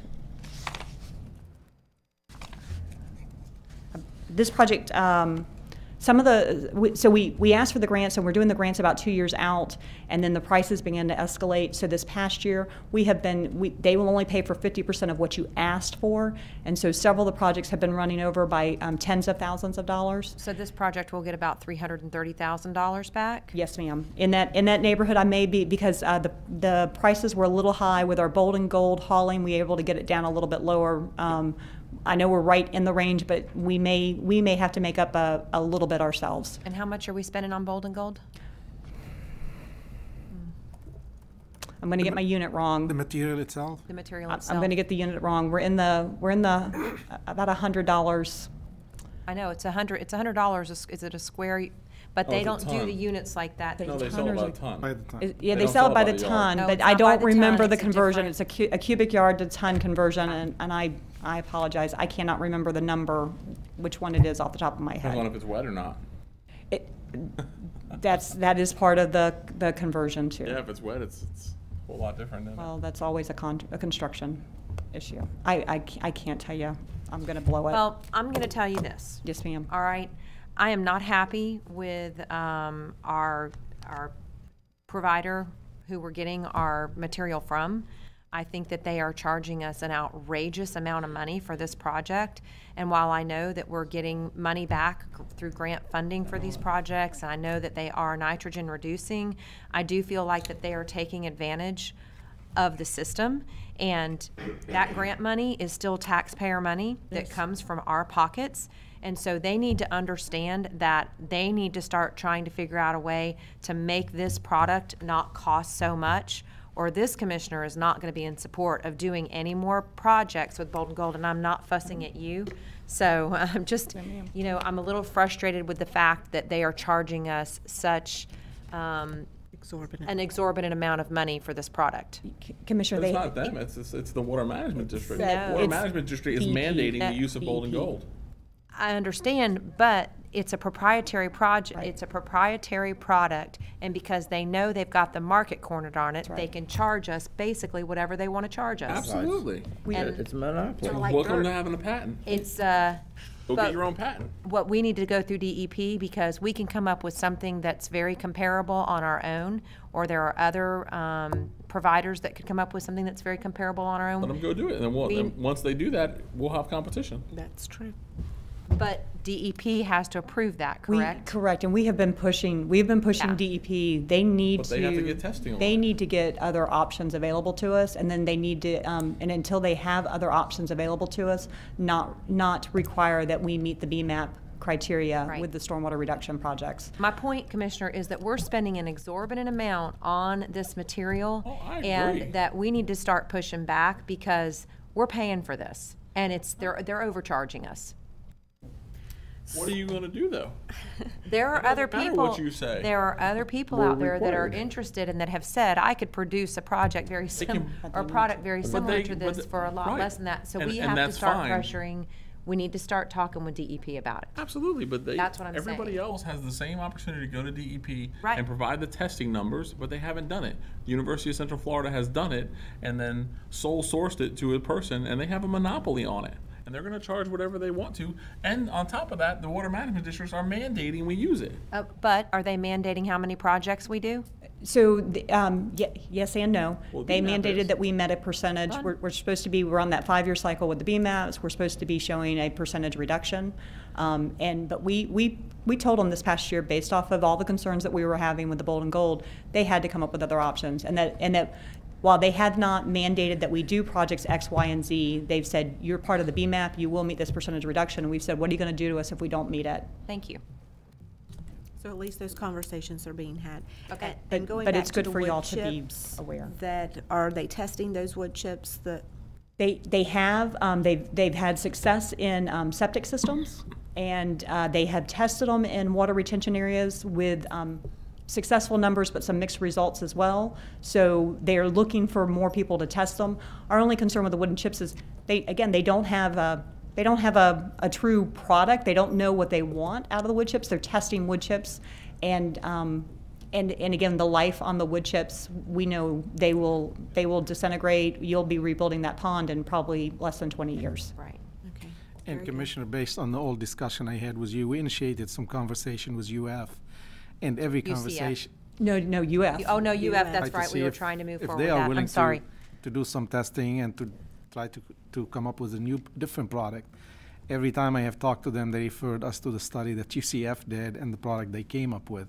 That doesn't mean we will not have somebody come forward and be willing to go through the expenses because UCF went like about 7 years of testing before they perfected this material. You will need somebody who is willing to do that and work with another university or research entity to come up with different material. Well, with and the that's how the competition really will start. The amount of money that's being made off of this product, I think there's an opportunity out there for someone. I believe the changes too with the septic systems will UCF? force some of this conversation to start happening. It was a threat before, but now that the new septic rules are in place, it will force this conversation to happen because it's a lot of the same type of technology.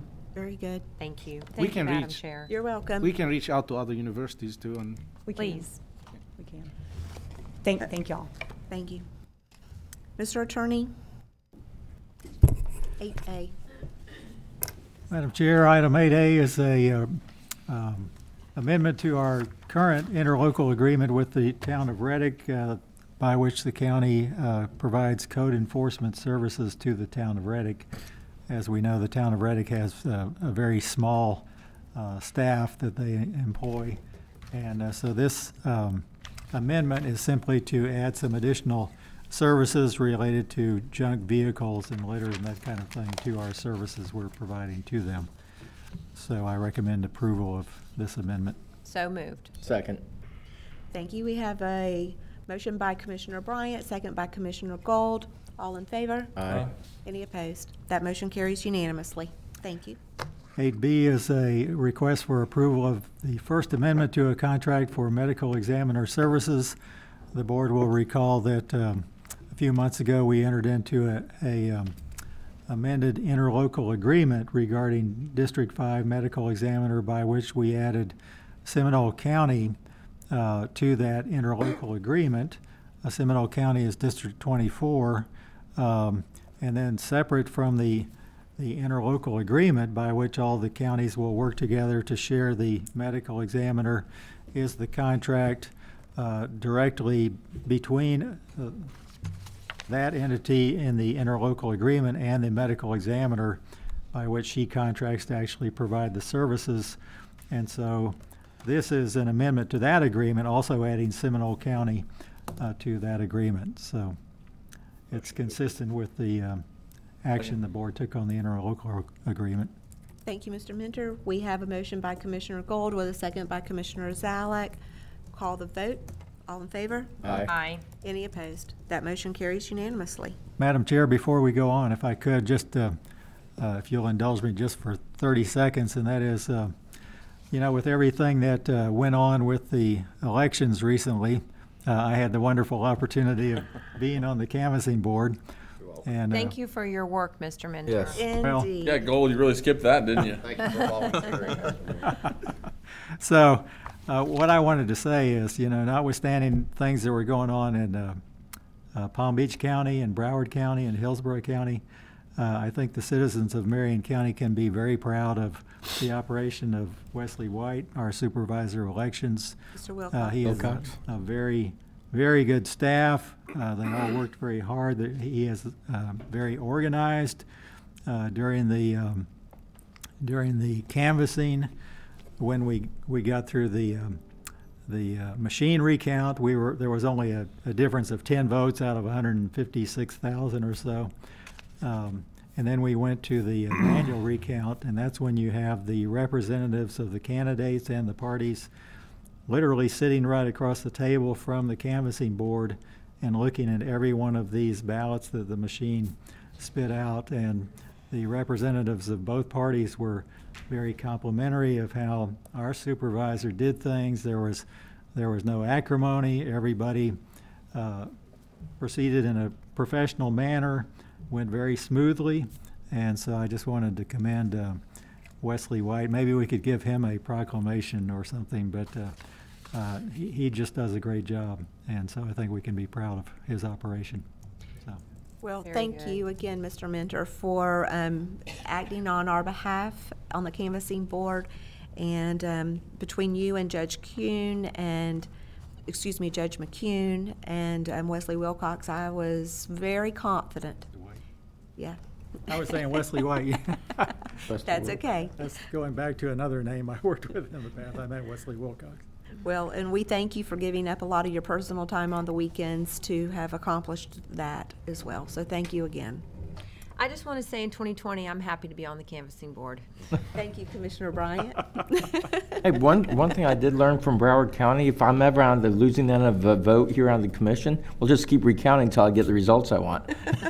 That's a joke. It was definitely a historic election. So, okay, we will now move to our county administrator. Thank you, Commissioners. 9A, I have no updates today, so I'll go directly to 9B. And this is presenting to you the logo commemorating the Marion County 175th anniversary. In addition to what is in the agenda package, you should have on your desk a new rendering, and that is based on conversation with Commissioner Moore. He asked us if we will add the Fort King picture in there, and that's what you have. So I would like you to consider both options and give us your direction. And just if I may. Sure. But the idea behind it, Fort King was our first county courthouse before Florida was a state. That was our county courthouse, and we were a county before Ocala was actually in existence. So, have something about the history. My other idea, which was, have a picture somehow of Osceola, but I don't know how you would put Osceola in the background, make it whatever, but have something with our history, because this was also Osceola's home area. So, even though another county got named after him. I think that was a great suggestion. Any additional comments? I think Jeff does a good job, so Nick, I mean, we save a lot of money with Jeff working here for us. And he's the one who designs all this and does all our videos and everything, and I mean, just like all our employees, we're very, very happy to have him. Very good. So do we need a motion, or we just agree? I need a motion. So moved. Okay, Second. we've got a motion by Commissioner Zalek, second by Commissioner Gold. All in favor? Aye. Any opposed? That motion carries unanimously. That is for the option with Fort King. That is correct, the one that you have out here with Fort King. And we will, that was a quick rendering. We will work with it a little bit more to make it more. Yeah, Jeff Very nice. is not happy with, he's gonna make it look more, whatever. Okay. Thank you. 9C, I briefed Commissioner Gold yesterday on the discussion with DEP. The rest of you all had one-on-one with the DEP Deputy Secretary, and I would like some direction from you on the legislative priority regarding the swimming at Silver Springs Springhead. Okay. I mean, Commissioners, I'm very comfortable with supporting DEP and their ask to the state legislature for the $50 million for parks. I'm confident that should we support their efforts, that what we want to do at Silver Springs will fall under the purview of what they are allowed to do with that money, and that's probably the best course of action for us at this point in time. I would agree. I think we should continue to work with Representative McLean and run a bill for the appropriation. Yes. He is going to run a bill. He is. He's going to run a bill. Yeah, we'll support On the that, so I'm separate sorry. side. But not a local bill. Right. It's a separate side. It's an appropriation for the funding for, Yeah. yeah. Yeah, he does his, and then we work with DEP, correct. Representative McLean joined us at the last meeting with the Commissioner Bryant, and he is willing to run an appropriation bill for the total amount. So that'll So I run on think his from this side. board, if you would support the DEP proposed budget, I think that will help us get that project funded in case the appropriation bill doesn't go through. So that was a motion by Commissioner Bryant Second. and second by Commissioner Moore. Any further discussion? All in favor? Aye. Any opposed? That motion carries unanimously. Item 9D, Commissioners, you have the proposed schedule of meetings for 2019. So moved. Second. We have a motion by Commissioner Zalek with a second by Commissioner Bryant. Any further discussion? All in favor? Aye. Any opposed? That motion carries unanimously. And Okay, and that's all what I have, that's it. So then we'll come down. We don't have any committee items this week. The next 11A, this, Commissioners, is a request to change the time for our workshop for the community services, CDBG, et cetera. I'll move 11A and 11B with Tuesday, January 22nd for strategic plan. Second. Okay, we've got a motion by Commissioner Zalek with a second by Commissioner Bryant. I would just make one comment on 11B.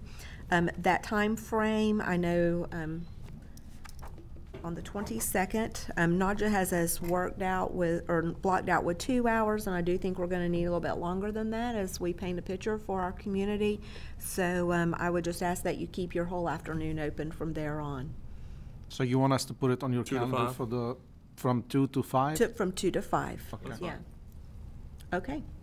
And we're just going to do it here, right, in the Commission Auditorium? Well, that's where we have it at this time. Okay. So if Yeah, we on the have, 22nd, the livestock pavilion is not available. Okay, that's fine. yeah, Perfect. okay, We'll do it here. okay. Any additional comments? That's it. Okay, all in favor? Aye. Any opposed? That motion carries unanimously. Okay, Commissioner comments, Commissioner items, I should say, and we'll start again with Commissioner Gold. Okay. I got a few things today.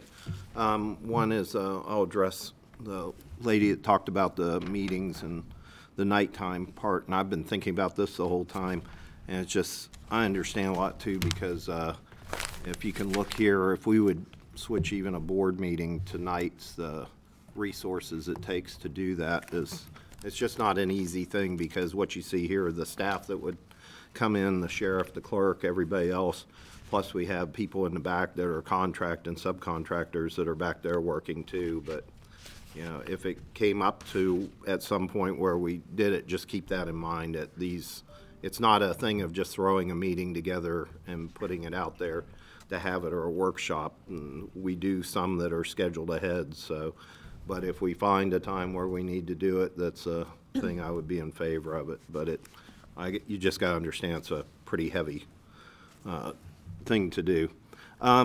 Commissioner Bryant's comments earlier about the fire service contract, I completely agree. Last week I was renewing my fire instructor certification up at the fire college, and it's nice to go up there and start to hear the firefighters from all over the state complimenting the chief, which they know you by name, so that's good.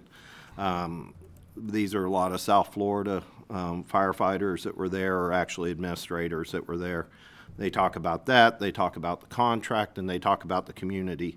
One thing I saw was very interesting was that several have come here over the past decade or so, and you know, they'll start talking, yeah, Marion County hasn't changed. And I guess since we're here and we see the growth and everything, but a lot of them have drove around and they say, you know, there's still a lot of areas that are open, and it just amazes them that they see it. So, you know, to us, where we see growth and opportunity sometimes looking like urban sprawl, we've got such a big county that it doesn't always show it that way. But we got a lot of compliments, and for those that were able to make the swearing in the other day of the new firefighters, it was nice seeing firefighter paramedics from Miami and that graduated from South Florida and bigger departments, and Chief Banna's, how many more family members can you bring on? So, I mean, you got grandkids, they're working at it too. So, also, a couple things that I want to do is I'd like for us to start getting with the sheriff also and start looking at the surrounding communities with the ordinances that they have in reference to the internet gaming. I know that it doesn't seem like we have an issue with it, and the gaming isn't a part of it. Might be a little bit of the security of it. I know it looked obvious that a lot of people are against the casinos and everything, but at least they regulate everything a little bit better. But we've been leaving everything pretty much up to code, but some of the communities around us have some things that go on, and we're getting near the holidays, which we see a lot of robberies on those. So I want to try to look at that. And then the main thing I want to do is talk to the clerk earlier, and I talked to Judge Taddy, who was here this morning. I think it would be something that the board might want to consider, that we have a meeting with the sheriff in reference to courthouse security, mostly before we do our strategic planning, and start to have a really serious discussion with that. Because we got to realize the courthouse also houses the state attorney's office, the clerk's office, and what else is up there, Mr. Clerk? Well, you got the judicial as well as all the employees in that relationship. So. And we've had issues in the past, and I think it might be something that we could actually call a meeting for, and I'd have to ask Mr. Minner would that be a shade meeting if we were able to do it? You can have a shade meeting if it has to do with courthouse security issues. Yeah, and that would be what I figured, because it would be specifically giving out the numbers and the number of armed guards and positions, and also I think I'd just like to see if the board would entertain that meeting sometime. Are you suggesting that we move from contracting with an outside agency to the sheriff's department? I think we need to look at all the options on that. And yes, there would be a cost difference. Yeah, a tremendous cost difference. There's not a lot of costs we can put if something happens, though. So that's one of the things. Well, let's at least look at it. So. Well, we can certainly ask for the meeting. Our budget's been done this year. Nope, for consideration for next budget. So we're starting our strategic planning in January, and it might be some options that we look at now, and it's just. How many places are you using the outside agency that we're contracting with? How many employees? How many employees are they bringing in the courthouse? How many employees do we have? From the outside agency that we would have to replace with sheriff's deputies. Oh, I have no idea what the security guard processes is on their contract. One of your handles all that. Yeah, we can get you this information. I don't know the number of people that they are at the courthouse every day from Giddens. Right. Okay. And there's a couple different shifts, so there's a lot of people. I mean, And they because the have two judges all have a sheriff's, They they have a bailiff assigned to each one of them, correct? When they come in through the building, yes. Okay, and then there's nobody up on the state attorney's floor, is there? Correct. They have armed individuals Okay, within their division that are authorized by law to carry weapons into a courthouse. okay. On both sides of the spectrums, public defender and state attorney, Public but defender public defenders cannot. and, Only the state attorneys can. okay. I think it would be interesting for us to look at it, and I support the meeting idea and moving forward. There have been minimal issues, but there have been issues for sure. And that Judge Taddy shared an event this morning that I was unaware of. Normally I get everything reported to me for the sake of going through the county, but I think it's important we have a meeting with the judicial system, the sheriff and county staff, and have the discussion. finally, just want to thank procurement for inviting me out to do their Adopt a Road this weekend. It's always nice. I'm very impressed with the employees, that when we get out there that we do that and get to hear just the talent that we have, and found a lot of interesting items as usual, so I'll start logging those out. But that's all I have. Thank you. Very good. Mr. Clerk, just Yes, a question too now. I mean, because it's a government building, anybody that has a concealed carry that's an employee can't? Correct. That's where we need to start changing the law. There you go. Commissioner Be Bryant? careful with that.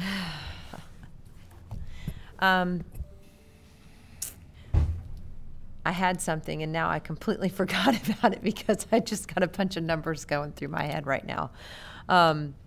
So can you come back to me, Madam Chair? Absolutely. Commissioner Zalek.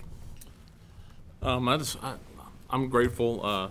Thanks for giving us another opportunity to continue to serve Marion County. We are truly, it is always humbling when people vote for you, and then you get a chance to get sworn in and continue the obligation of being a county commissioner or any office. So I'm grateful for our board and the employees we get to work with every day.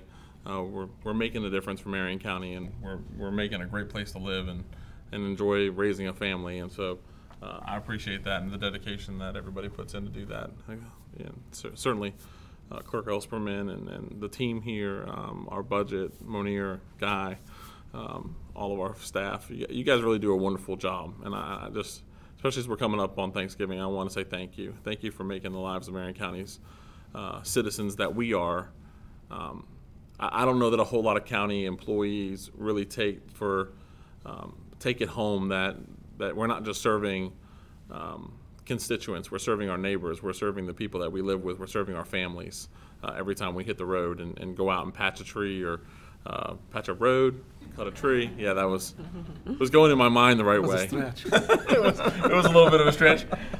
Our mowing crews are doing great. I mean, they're out there, cleaning the roads and making our community look so much better than it did just a year ago.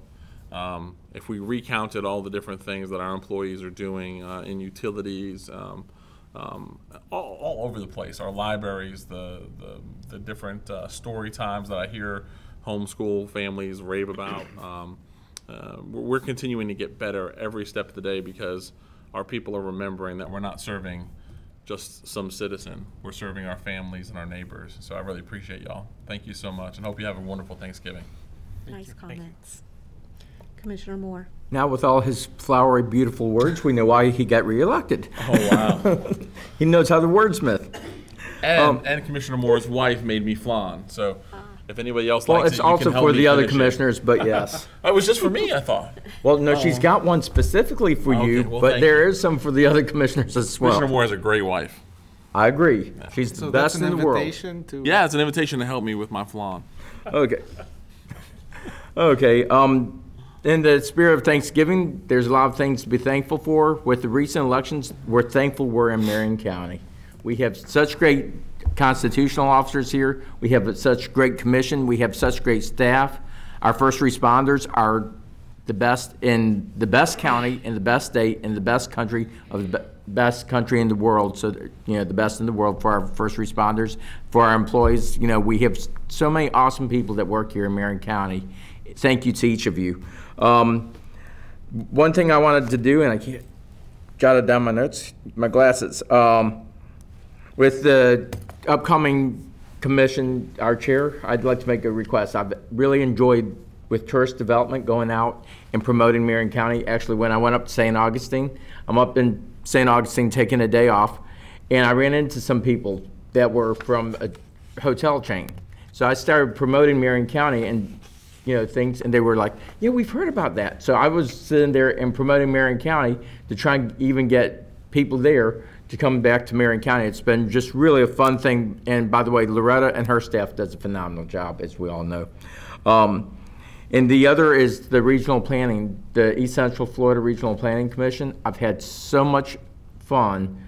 It's fun in addition to being good for Marion County, but going down there, compared to the old board of the regional planning where when it was here in town, we basically all put our money in and Levy County benefit. In my first year here, I had asked Mr. Minter, hey, can we not give in to it because we're not getting a benefit back? And he said, no, state law says you have to. With this new East Central Florida Regional Planning Commission, we're actually getting a benefit out of it. And so I'd request if I could stay on those two boards. The rest of them totally, the chair's choice, but those two boards I've really enjoyed serving in those capacities, and if I could continue, that would be great. If not, it's still the chair's choice. Well, thank you. I'll certainly take that under consideration. I appreciate that.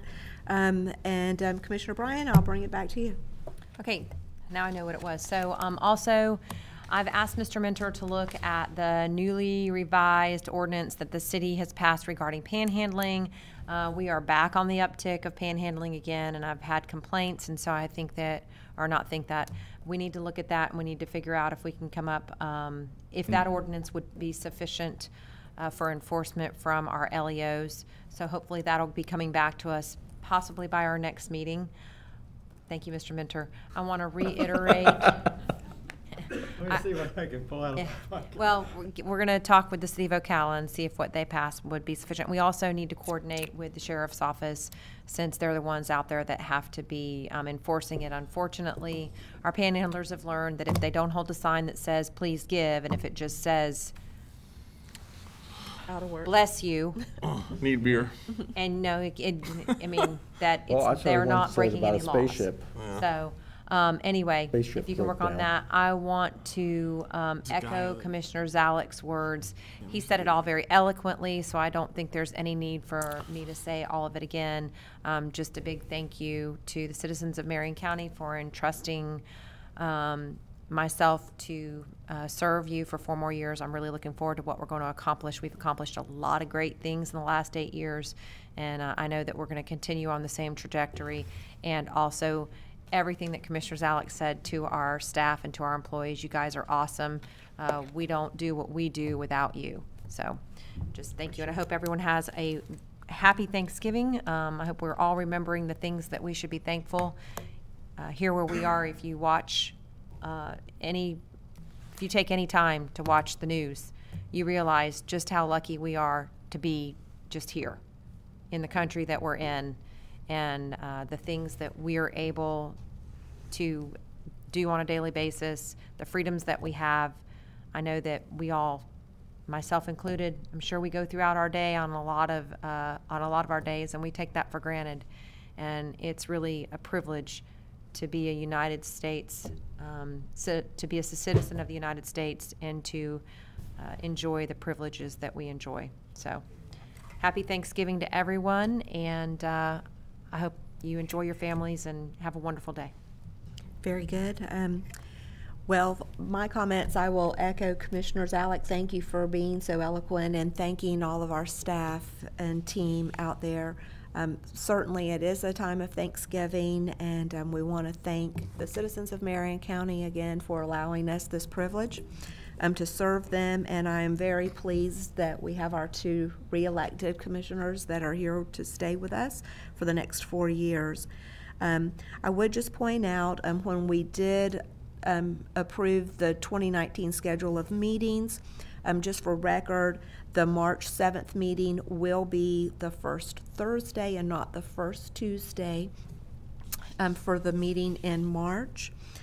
Also, I'm excited about our strategic plan, and we'll be getting it together. I'm working with our county administrator now on putting that strategic plan together, session together for us.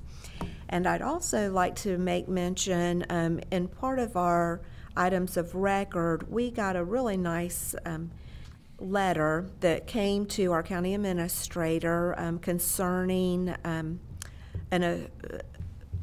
an experience, and I'd like to read it into the record. This is from Judge McCune, that says, Dear Mr. Boynes, this past Friday evening, my wife surprised me with a moonlight kayak trip on the Rainbow River. The trip was sponsored by the Marion County Parks and Recreation Department. The experience was fantastic. I write to you, however, to commend 2 employees for, 2 members of your staff who hosted the trip. I commend them to you because they personified for me true public service. He goes on to talk about how both of them were so competent and caring. And those 2 individuals are Sam Owen and Mark Simmons. And so Judge McCune, again, took the time to send us a very detailed letter about his experience and their skill sets, and taking care of those that are out there on the river. And again, that was a moonlight kayak. We offer such wonderful opportunities for people to enjoy our natural resources. So with that, I will offer public comment again to bring it back to anyone in the public who would like to come back up for a 2-minute meet.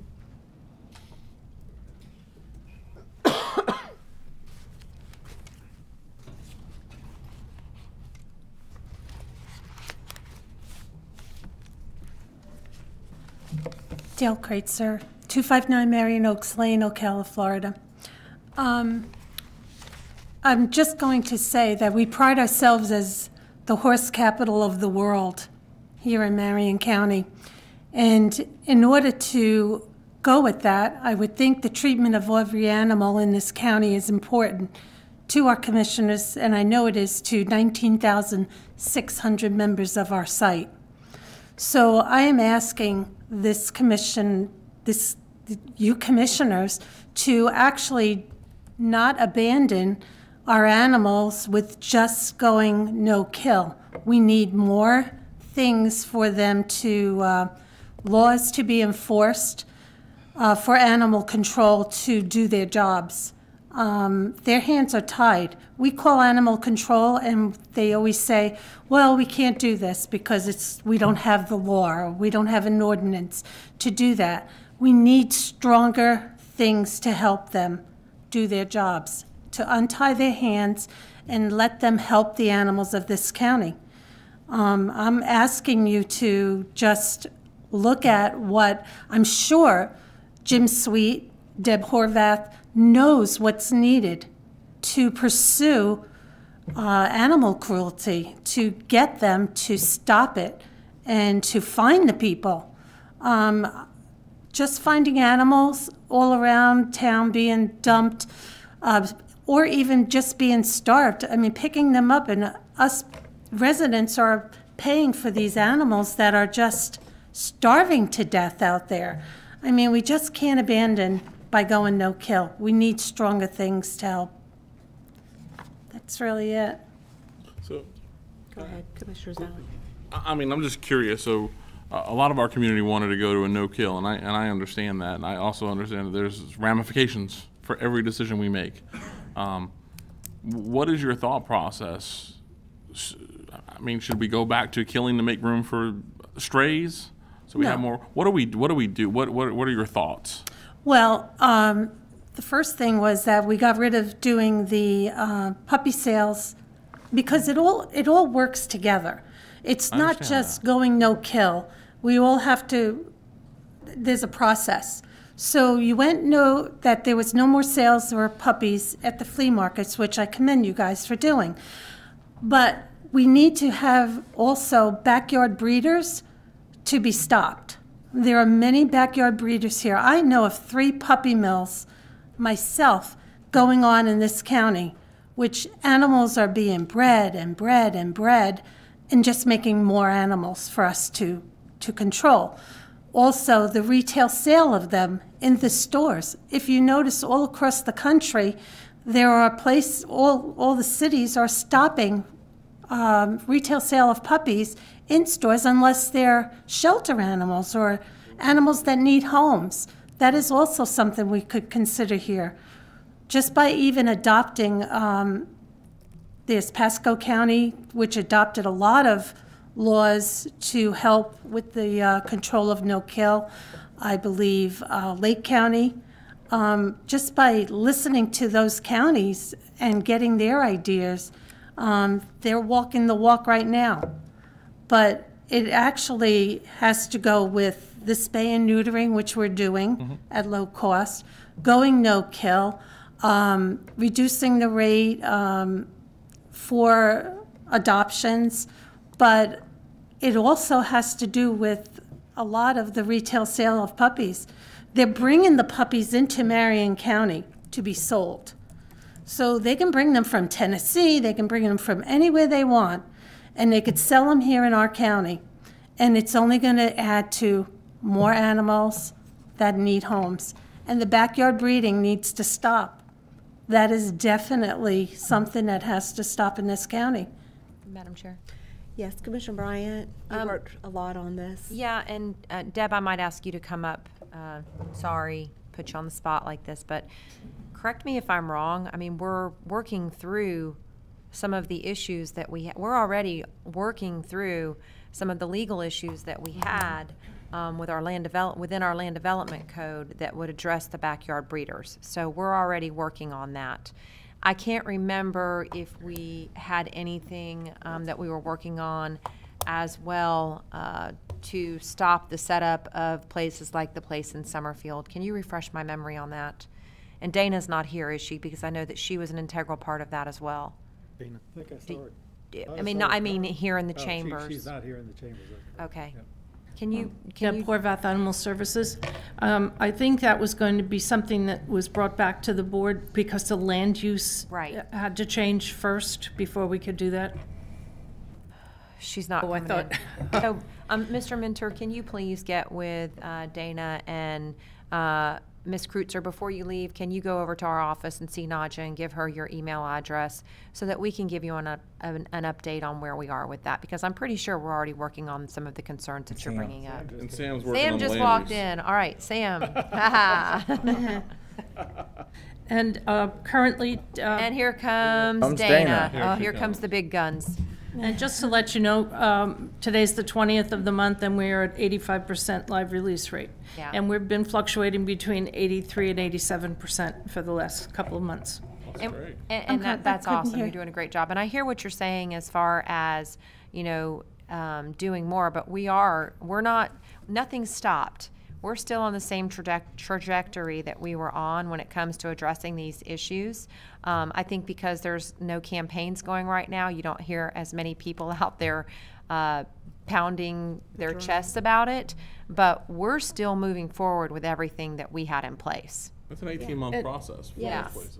Just to add a little bit more information, in just these first 20 days of this month, we have taken in 101 animals from the public and 114 strays.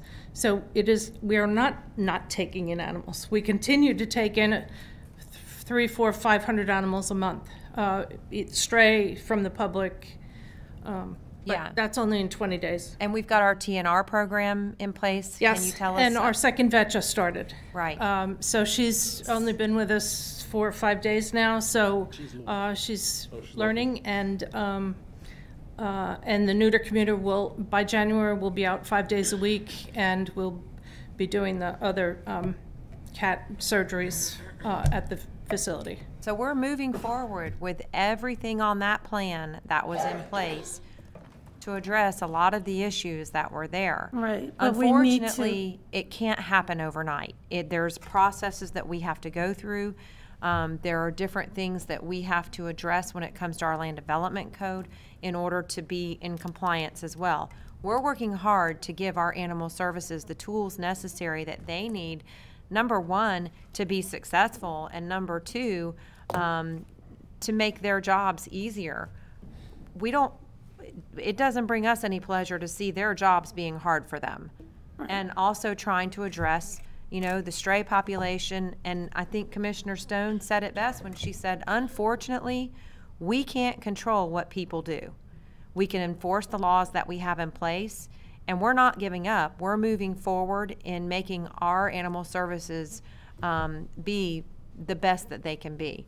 Sam, can you give us an update on the LDC? Yeah, that's the land development code, what we have to go through in order to stop the backyard breeders. Right. We're working on numerous fronts on different code revisions. So we've pulled a group together, includes a code enforcement officer that used to be an animal control officer, and several of our zoning staff we deal with kennels all the time, and start to tighten that up. Originally, the kennel ordinance, or the new ordinance that you passed with Debbie's group, had breakdowns of different size kennels, small, medium, large, and some of these other things.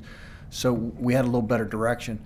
They focused in. We definitely have some issues with our definition. It was contingent on making money, and that's not always necessarily the case.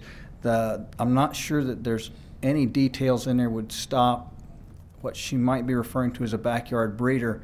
If you have a pair of dogs and they have a litter of puppies once or twice a year, whenever they're eligible to have them, and they sell them, I'm not sure that that's something we would be able to necessarily enforce, but that may come out of this.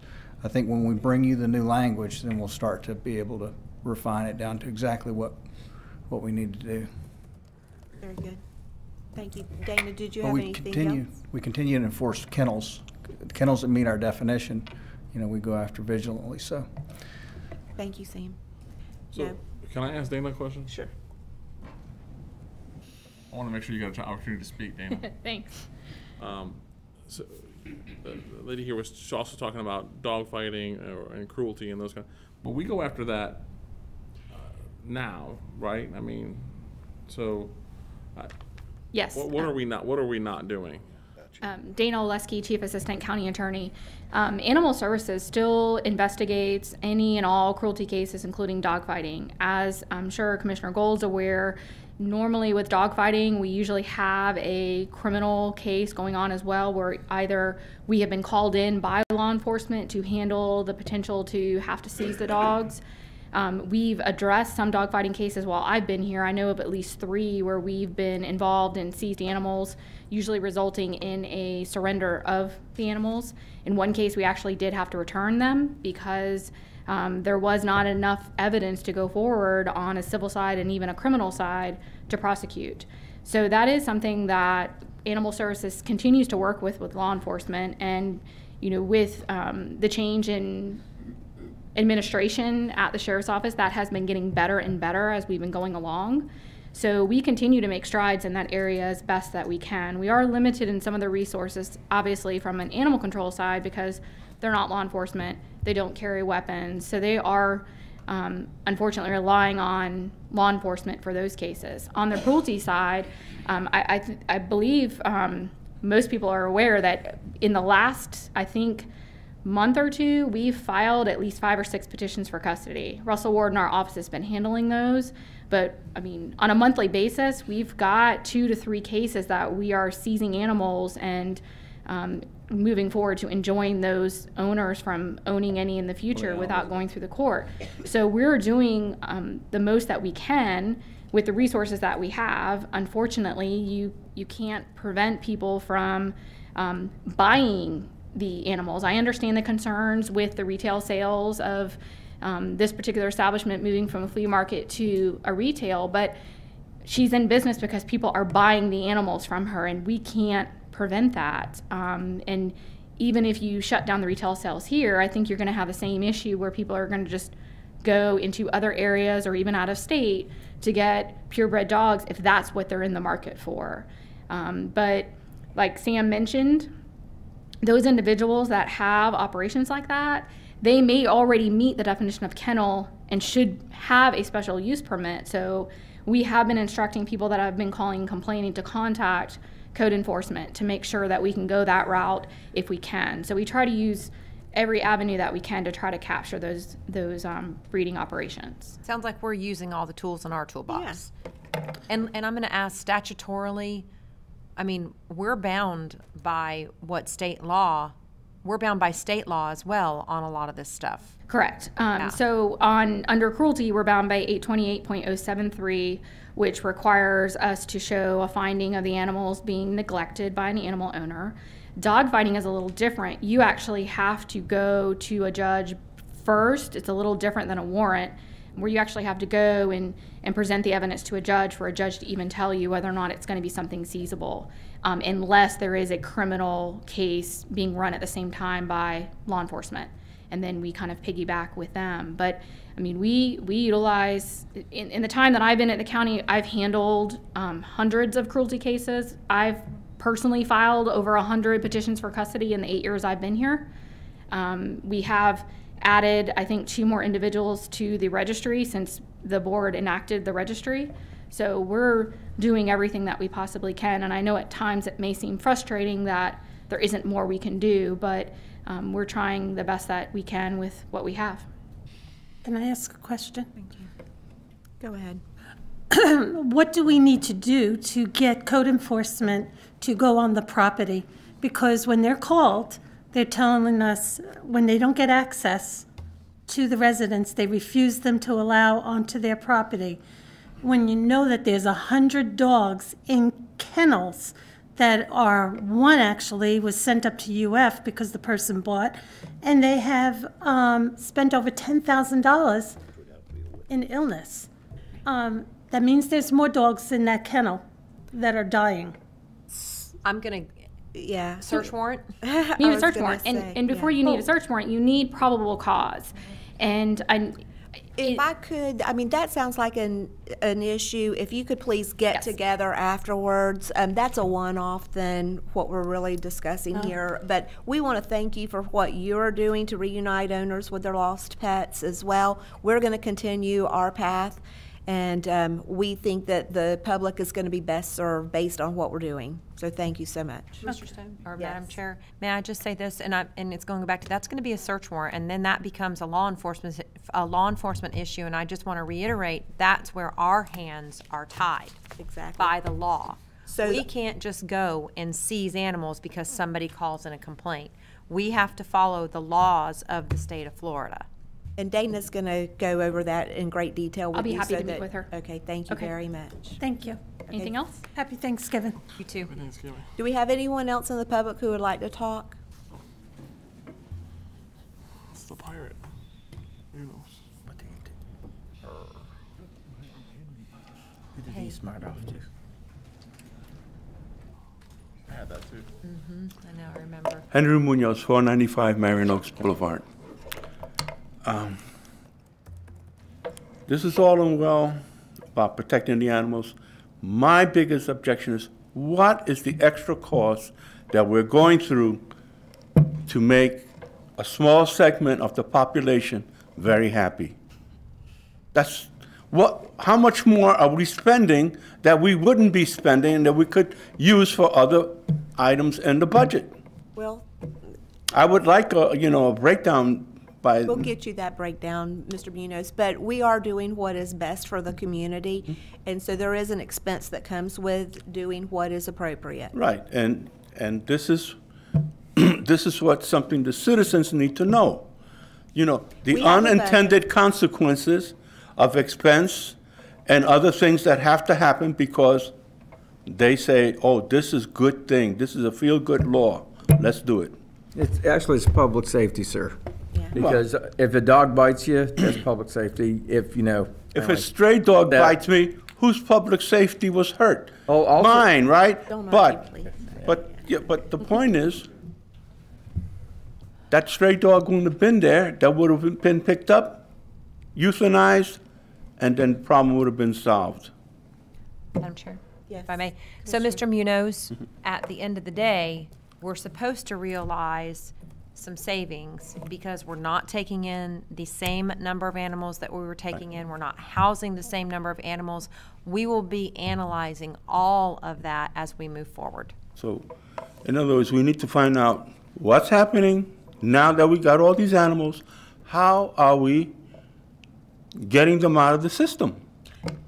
You know, this is this is something that needs to really be looked at.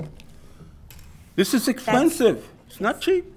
Well, we had an expensive operation to start with. Thank you very much. Do you have anything else, Mr. Munoz? No, have a nice Thanksgiving, guys. Thank you. You too. Do we have anyone else in the public?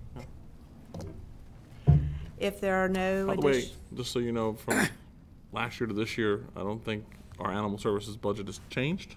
We did not change it. No. So, We had some adjustment to. I mean, we moved some things around, but we didn't change the overall budget number, did we? I mean, there was some adjustment to the pay exercise we went through, that's all. Oh, so. Okay. There being nothing else, we'll be in recess until 2 p.m. Thank you.